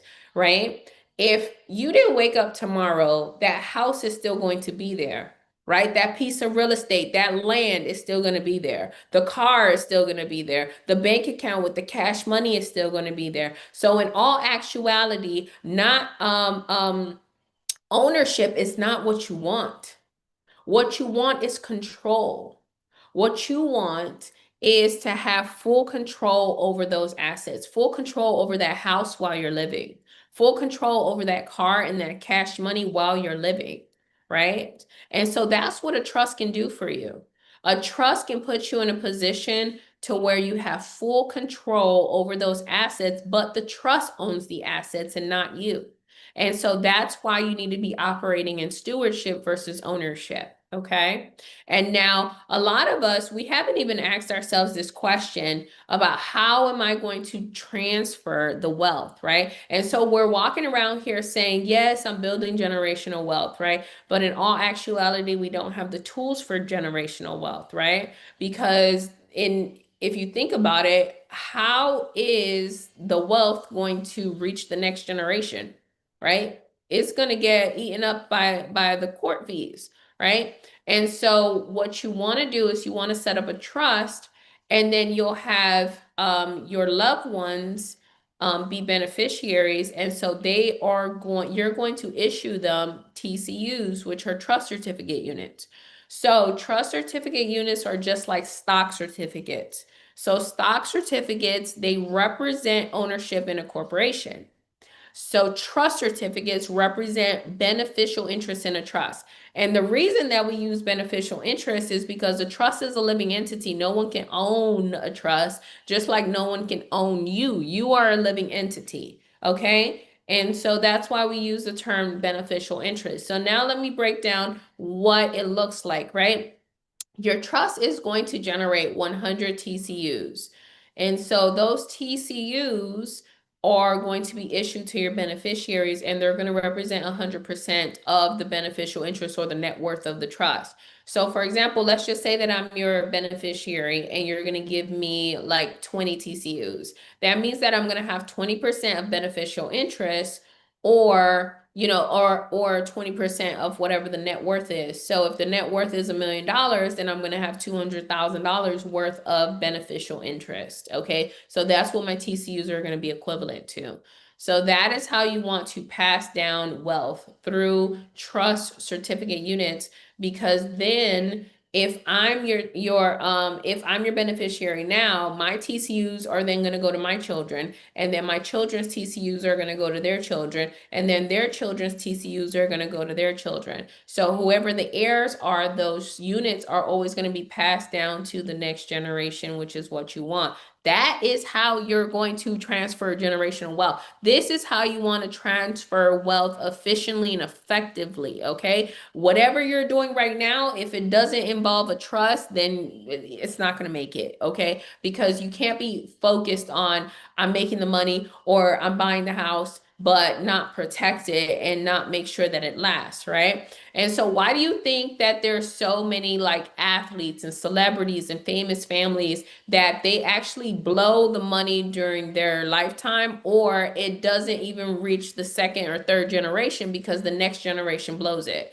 right? That happens only because they don't have the right tools. So if you want to think about conservation and preservation, then you have to have the right tools. So the right tools that you need is a trust and life insurance. Okay, so we had mentioned both of those throughout this entire call. Okay, so when it comes to the trust, remember, I told you that the trust is going to be the owner, the beneficiary, and the payer of the policies. Okay, you are going to be the insured. So the trust is going to have insurance on everything. So if the trust has a house, it has homeowners insurance. If the trust has a car, it has automobile insurance. If the trust has cash, it has FDIC. And so you are considered a human asset within the trust organization, okay? So if you're the trustees, the beneficiaries, or even those future beneficiaries, those are human assets. So the trust is going to insure the human assets, okay? And so because you are insured, what the trust is going to do is if the trust loses you, then the trust is devastated because it lost a human asset, right? But that death benefit goes straight to the trust, and the trust is now replenished. So if your death benefit is $2 million and you transition, because the trust is the beneficiary of your policy, that $2 million goes straight to the trust, right? Which is what you want to do. So once again, the trust is going to insure all of the trustees, all of the beneficiaries, and all of the future beneficiaries. Those future beneficiaries are called trust fund babies. So every single time that a trust fund baby is born into the trust organization, the trustee is going to take out a life insurance policy on that baby once that baby hits 30 days old. And that life insurance policy is going to be an index universal life insurance policy. Why? Because that baby's 30 days old. So do you know how much compound interest is going to be accumulated throughout the life of that trust fund baby? Millions, right? And so what's going to happen is the trust is going to pay those premiums every single month. Now, let's just say that this trust fund baby grows up, right? And so now the trust fund baby is 18 years old and they're like, hey, I need to go get a car. So they can easily go down to the dealership and they can take out, a loan for a car and start paying high interest and a high payment, right? Or because they are the trust fund baby of a trust, they can go to the trust, right? So beneficiaries can actually request loans from the trust. So this trust fund baby goes to the trust and say, hey, I need a car. Can I get $30,000? And so what happens is the trustee is going to issue out a check plus a promissory note with some terms and conditions, right? And give them that check so that they can go ahead and buy that car. And instead of them going through the dealership, right? They're buying the car cash. And so they don't have to pay the dealership $1,000. They'll just pay the trust $300 a month, right? And so now the trust fund baby is paying the trust $300 every single month. So let's just say fast forward into the future, they default. They're like, hey, I don't want to pay the trust anymore, right? And so what happens is that loan for the $30,000 was a risk-free loan because the money did not originate from the trust. The money originated from that trust fund baby's life insurance policy. So as soon as that trust fund baby requested a loan for $30,000, the trustee contacted the carrier and requested a loan off of their policy. And that loan for the $30,000 was a direct deposit and it went straight into the trust fund. And that's how the trustee was able to issue the check for $30,000. And so the default to the loan is okay because the loan doesn't need to be paid back because it's automatically going to be deducted from that trust fund baby's death benefit. So when that trust fund baby transitions and their death benefit is $5 million, that $5 million is going straight into the trust. And the trust is now replenished with $5 million minus the $30,000 loan. So that is what preservation of wealth looks like. And these are the tools that you need to have, right? So these are the books that I recommend. What the Rockefellers do is a really good book that teaches you about the marriage between a trust and life insurance policies. The Art of Passing the Buck, Volume 1 and 2 is a really good book that teaches you about trusteeship, how to operate a trust. Family Wealth is a really good book that teaches you guys about how to actually run your family like a business. That is what we all need to be doing. We need to be running our family like a business. So I am the CEO of my family. My partner is the CFO of the family. The children are secretaries and treasurers of the family. That is how you need to be running your family, okay? And then lastly is the Complete Book of Trust, which teaches you guys about the different types of trust. Remember in the beginning of the call, I told you there's hundreds of different types of trust. So you have to do your research and your due diligence to choose the best trust for you and your family, okay? So let me just show you a quick example from from one of our students. Why I'm here. Just a quick story of why I'm here. I was sued. I lost everything. And when I say everything, I'm talking about a $700,000 house. I'm talking about 4 vehicles. I'm talking about my bank account. I'm talking about my life savings. I believed in having 6 months of expenses put up, saved up just in case anything happened, lost a career and stuff like that. All of that was gone. And there was no protection for me. Then I had my third bout with cancer. I haven't had any income since 2020, since COVID. As I told you, I think yesterday, I've been looking for a way to protect myself because I have children that are going to depend on me. So I would encourage anyone that would listen to anything that has been taught and said by you, please, please, please, if you work hard to gain assets, do whatever you can do to protect your assets. Why do you think they've hid this from us for so long? Why do you think they were the only ones that were saying trust fund babies? It was because they were the only ones who were privileged to know this, who was privy to this knowledge. Now we have it through Christina. And I thank you for your level of knowledge and for not being a gatekeeper and for giving us what we need to know in order to make this happen. So please, please, please, if you endeavor to get anything in this world and to keep anything in this world, please, please, please protect it. Get your trusts. And I have no reason other than my knowledge and what I've been through. But the only reason I'm here is because I've been through it. So I would encourage anyone.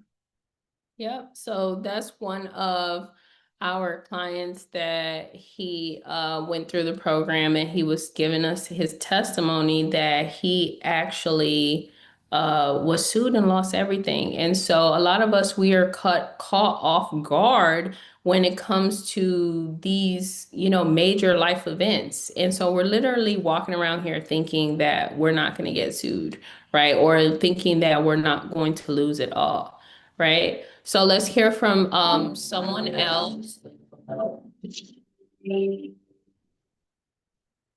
Well, kudos to you all. Again, Christina, it's been a wonderful experience. I've been looking at your videos on YouTube for a while, and there are a number of people offering trust these days, and I guess that's the big thing. Don't own anything, control everything. That kind of, I didn't say it correctly, but that is the sentiment. And so it seems like the playing field is being leveled now from the rich and people who weren't privy to this information. So thank you for being such a great asset to a community that didn't have this information. And you made it so simple. Thank you for the recordings. Thank you for the step-by-step instructions, things that we can go back and look at. So we do appreciate you. And thank you, Mondo. That was a great explanation of infinite banking. I know a number of people are talking about that, but they make it so complex. And his presentation was nice and succinct and very informative. So this has been an overall great experience. I definitely will recommend you to others. So you guys just need to take action on the information that I provided tonight, because it can be your new way of doing business, on saving on taxes, on protecting your family and your assets. And so you want to treat this like a big business. You don't want to treat this like a small mom and pop shop, right? You want to treat this like you are Amazon, you are Facebook, right? You are Apple, right? That's how you want to treat it. Because a lot of people, they buy into this myth that you need $1 million in order to start a trust. You do not. I just told you, right? Oh, you can go down to a bank and they say, yes, you can start a trust fund with $0, right? So just take action on the information. So if you want, we can work together. So I do have a program where you guys are able to learn how to structure these 3 trusts that I was talking about, which is the business trust, the family trust, and the tax exempt nonprofit trust. So you have 3 different ways of getting involved. The first one is if you want to do it yourself with our course. So the course has 43 video modules. And so the way that it is designed is for you to watch the video trainings, for you to download the templates, and for you to set up the trust yourself, right? So a trust is a contract. You're able to set up your own contracts, okay? So with that being said, you have lifetime access, and then you also have access to resources and ebooks. So all the books that I mentioned in the previous slide, you do get all of the electronic versions of those books. And some of those books, if you go on Amazon, the ticket is high, right? $800. And all of the resources, right? Meaning everything that you need in order to operate a trust. A lot of people, they don't know how to operate a trust, right? So they don't know how to get a bank account. They don't know how to transfer their house. They don't know how to transfer their car. They don't know how to have a board meeting for a trust, right? A lot of people, they're operating entities and have never had a board meeting. So we teach you how to actually operate the trust the right way. And we give you all of the templates and all of the resources that you need in order to learn how to operate it the right way, or in order to document everything the right way. We do have a Facebook community and a Telegram chat. So in the Facebook community and in the Telegram chat, you're able to connect with our trustees. So we have over 2,200 trustees in the community, and you get access to them. And some of these people are in your city and in your state, right? The second option, oh no, so the first option is only $997, and then the second option is done with you. So with the done with you option, we're gonna do it together as a group on Zoom. So just like how we're in a group right now, that is the group setting that we're gonna have for the workshop. The workshop is 1 week long, so it is Monday through Friday from 11 in the morning to 2 p.m. Eastern Standard Time. And the way that it is designed is for us to get everything done in 1 week. So on Monday, we are going to focus on setting up the business trust. So I'm going to break down every single paragraph of that trust. For example, that trust is 50 pages. So we go through all 50 pages of the trust, and then I open up the floor for Q&A so I can answer all of your questions instantly on the spot. So there's no delays, no confusion, okay? On Tuesday, we focus on the family trust, and then we dive into Q&A. On Wednesday, we focus on the tax-exempt nonprofit trust. Then I show you how to get your tax-exempt EIN number. And if you want to operate it like a ministry, I'll show you how to become an ordained minister online. And then after that, we open up the floor for Q&A. And so when it comes to the Q&A sessions, right, those are so powerful because people are asking such good questions that you didn't even know you wanted to know. And so you end up learning more by just being in that environment with like-minded individuals.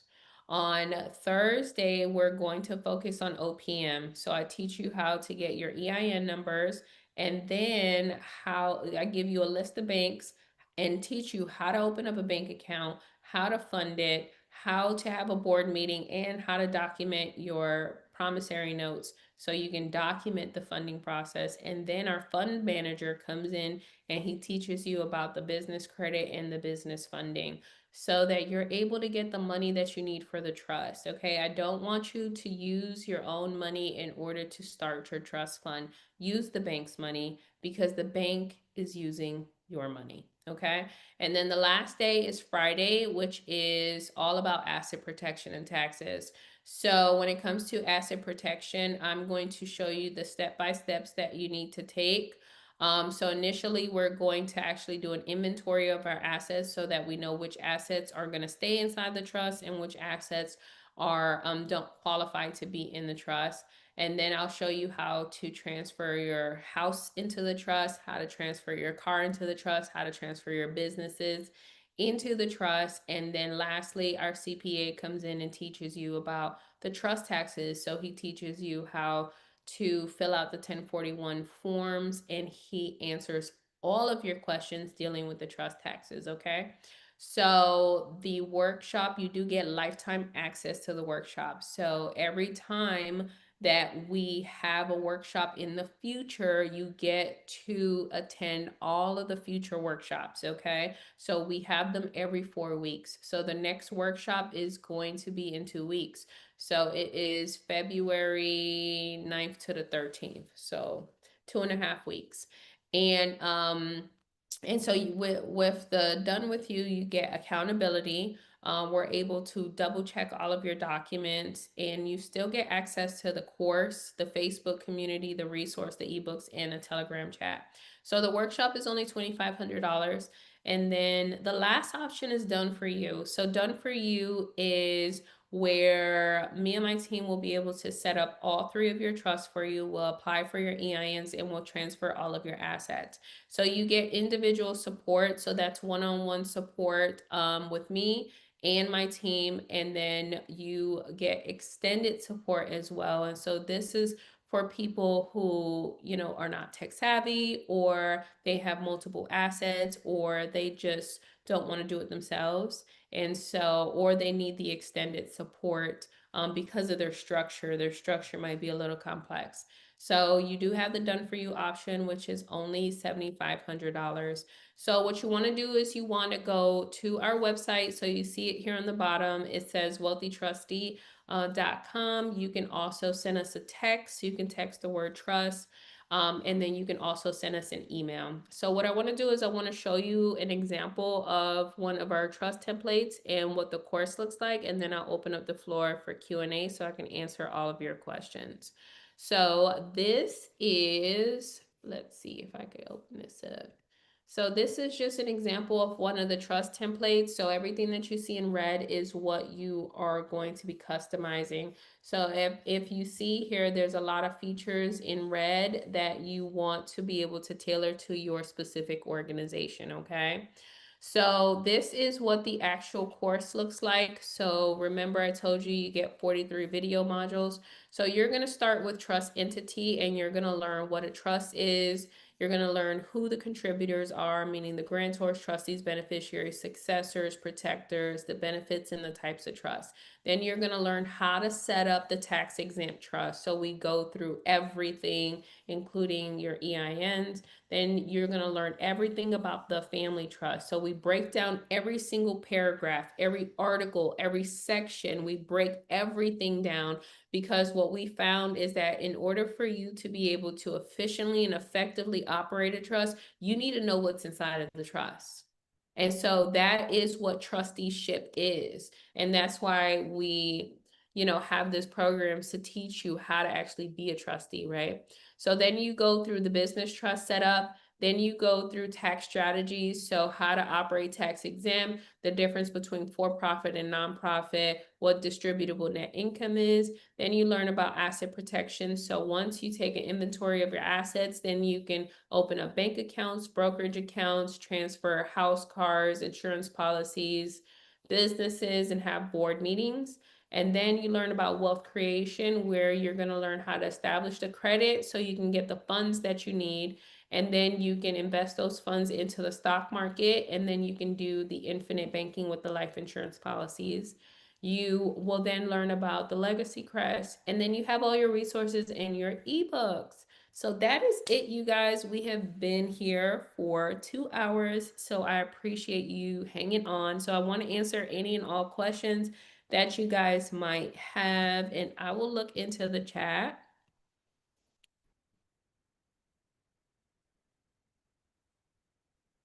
Let me look into the chat, but you can come off mute. Let me know if you have any questions.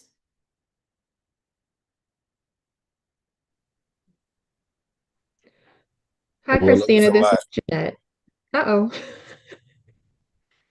Go ahead. Hi, this is Jeanette. So, Hey, how are you, Jeanette? hey, I'm good. I've been wondering about this for a long time. So, can a trust purchase a lottery ticket? Oh, that is super interesting. To my immediate thought, to be honest, I am not sure. I really can't even begin to answer the questions, because I don't know what the state rules are for the lottery. Some states you have to be a resident. So it's very challenging, and I would tell you to do your research and find out what the lottery rules are. Okay, thank you. I want to tell you before the next person comes, I wanted to tell you or ask that because I always see and hear how the taxes are, they take about half the taxes for half the money, half the winnings of the lottery. Yeah. And it's so much that they take. And so I'm thinking, if a trust can purchase the ticket, if for some reason they win, can that be taxed, tax free? So that was where that came from. But okay, I will just look into it and see what I can find out. But thank you. Yeah. Jeanette, did you win the lotto and not tell No, us? I did not. Like, No, girl. I No, those are didn't. all planned like sports. Hi, Oh. hi, sweetie. I'm the quiet one in the comments. Oh, hi, quiet one in the comment. Wait, what's your name? I I'm see Todd. I'm DWG on social media. And I'm here Oh, with all love. And I think you're awesome. thank you. I appreciate it. I think I you're have to awesome. ask you a favor. Yeah, what's the favor? I'm going to come at you as a loving gentleman, brother, and sister. I think you're beautiful, awesome. But I'm very blunt. And I have a lot of people I've helped over 10 years, period. And I'm still working. I'm always a student. And I think your program's amazing. But I do have some questions. Yeah, go for it. Okay.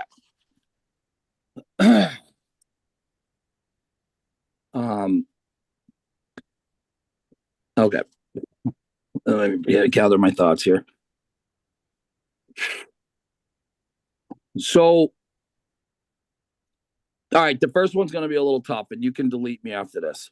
Who is, I might, but a lot of people, would you agree, are really hurting right now, right? Really hurting. we've been programmed, and Babel, all our generations before us have been really stolen from. And we can get into all that poisoning and all that stuff later. But many people, especially except for the rich, don't have that kind of money. And you're not doing promissory notes or anything like that, right? So how are they going to afford your top program? Do you receive payments, or how do you do that? 7,500, is it? Oh, we do have payment plans, and then you can also customize payment plans too. So, yeah, you can just, pay whatever you want until you pay it off. We also offer discounts too. So, for everyone that's on the call, you guys can get 20% discount if you use the discount code TRUST20. So we got discounts, we got promotions, we got payment plans, and then there's also like financing available through those other companies like Klarna, and I forgot the other one. I think it's Afterpay or something like that. Excellent. More loans, good. So if again, I love you so much because I have a bunch of friends in here, and I'm like, dude, make sure they came to this. But I'm not gonna be.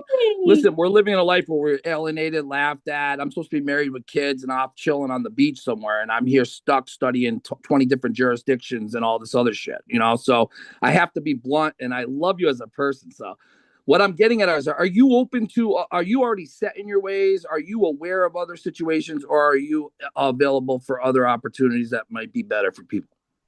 I mean, listen, I am flexible, okay? So I will just be honest that everything that I do is spiritual. I'm a spiritual being Amazing. having a human experience, so I'm flexible.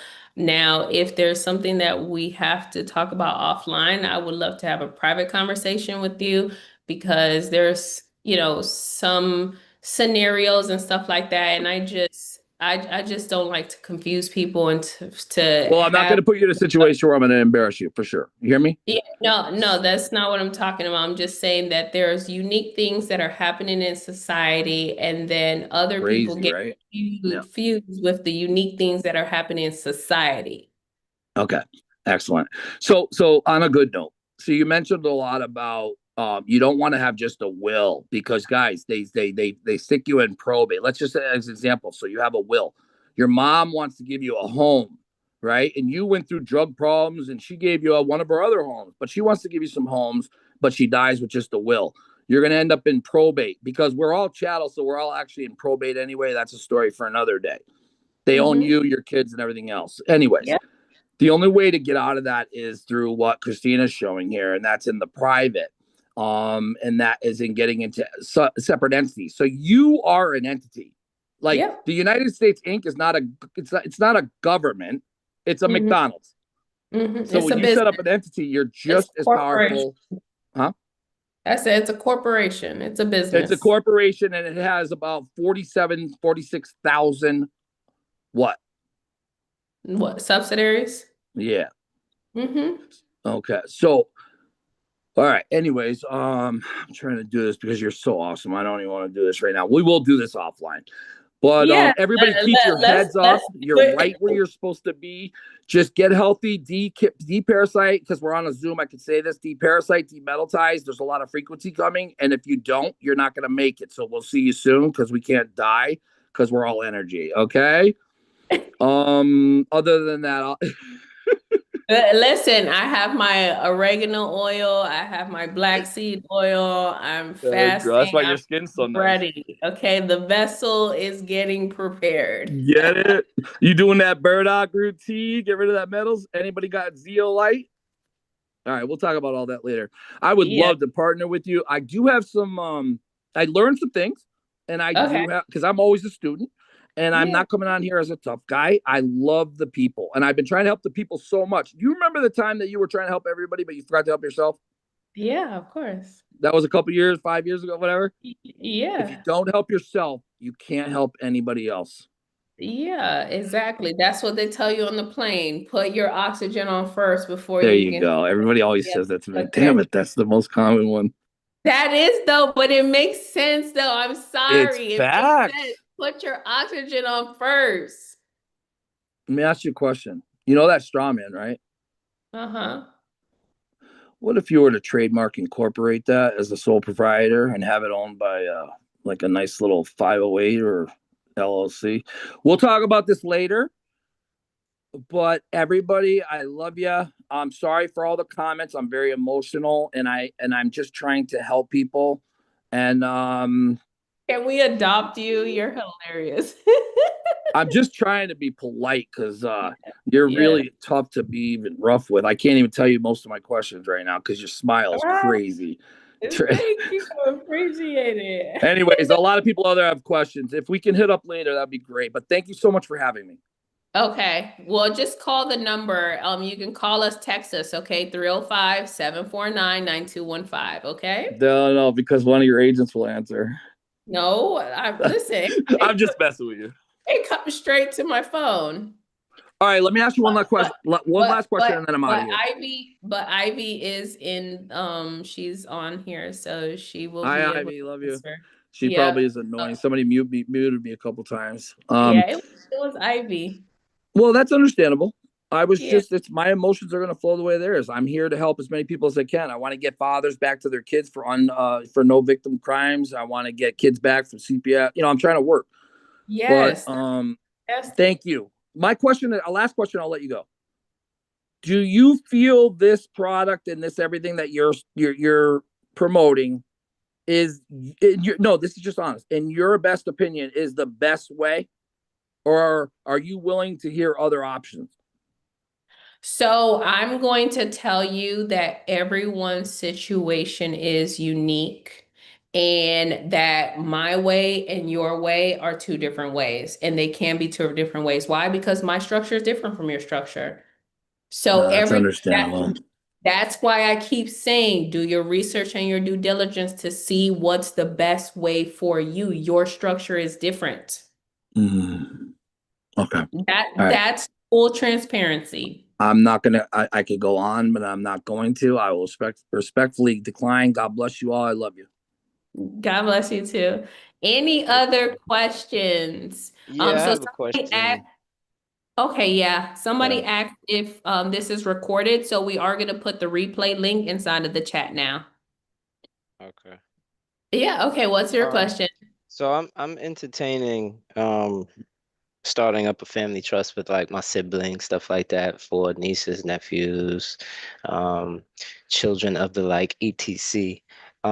But I also have a personal living trust that I'm kind of in the process of completing. I was curious if I can place the living trust within the family trust You as can, a you can, beneficiary.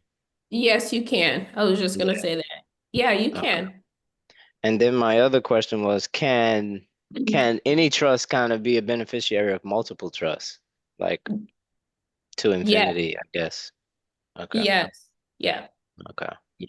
So you All right. can, yeah, you can definitely layer them. Okay.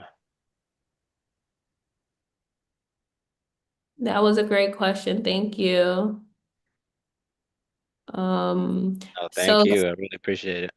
you're welcome. My pleasure. My pleasure. I'm just looking through the chat to see if there's any other questions. And yes. My name is Lolita, and I just discovered you because I had a tragedy happen in November, that ended up, it was a very bad tragedy that happened that ended up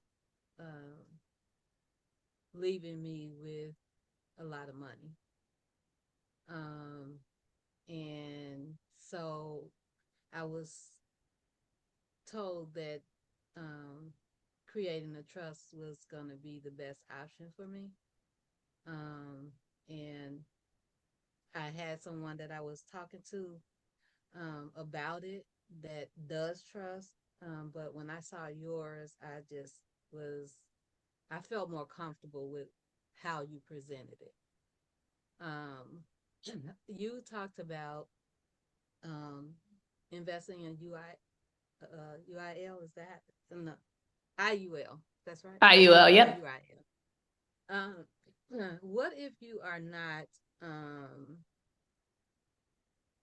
quote unquote insurable because of health conditions for that type of life insurance policy?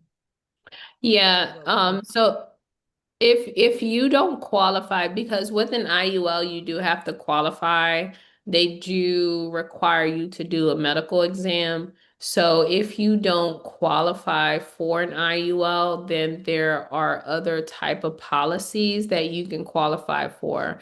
So one alternative could be a whole life policy, which is a little bit easier to get. So that would, and then it also depends on your death benefit. So if you have a lower death benefit, then it's easier to get qualified without a medical. So those would be your options. Excuse me, Christina. Yeah. Annoying guy again. On Uh, IULs. So just so you know, so IULs, that is a very good question. A lot of us have been beat up and we can't qualify for one of those beautiful compounding interest, unbelievable insurance policies that are used when you're living that you should have on your child right when they're born that you're mhm. never told about. But you also can create a trust, and the owner of the trust can be the grantor of the trustee, and take your youngest beneficiary and have them do the little tests, and now everybody in the trust can benefit from that IUL. Mhm. Yeah, so I love what he said because I tell this to my community members all the time.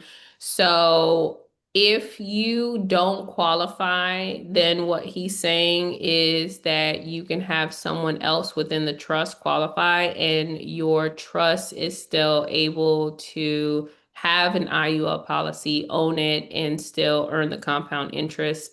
So you don't have to only rely on yourself. Okay, thank you.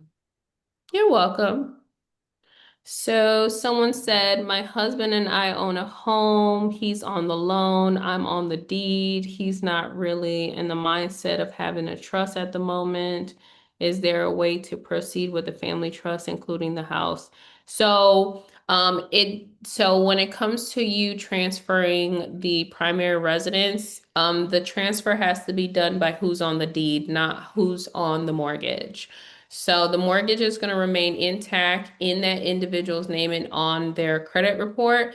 But whoever is on the deed, so if it's one person, two people, three people, whoever's on the deed, all of those people need to sign and redeed the property into the trust. So if it's just you, then only your signature is required to redeed the property.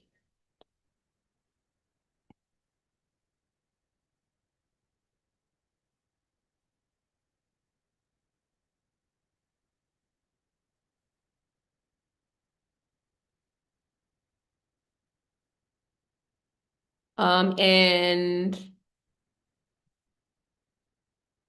yep.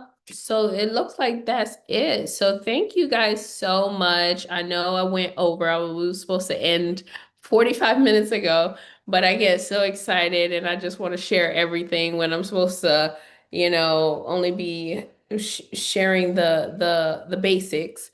So I just want to tell you guys to just take action on the information because a lot of people they'll just like sit on the fence and tomorrow is not promised. And so you definitely want to set up your legacy and you want to set up a solid foundation because now you're going to be changing the trajectory of your family, right? Of your kids, right? Of their lives. Because traditionally, right, how are we raising our children? We're raising them in the system to where they're going to go to school, then they're going to pick a career, then they're going to get a job, and then what, right? And so now we can change and impact the many generations into the future because now they are in the trust. And so we're training them from young as trustees, right? And so now they're going to grow up as trustees because they're beneficiaries of the trust and they're going to be trained as trustees so that they can be our successors.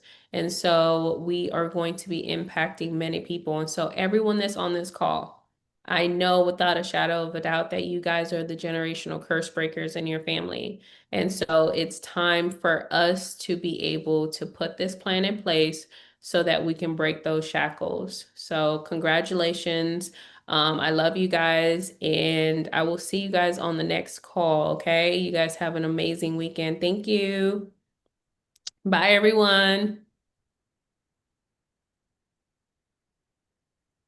Thank you. Really appreciate it.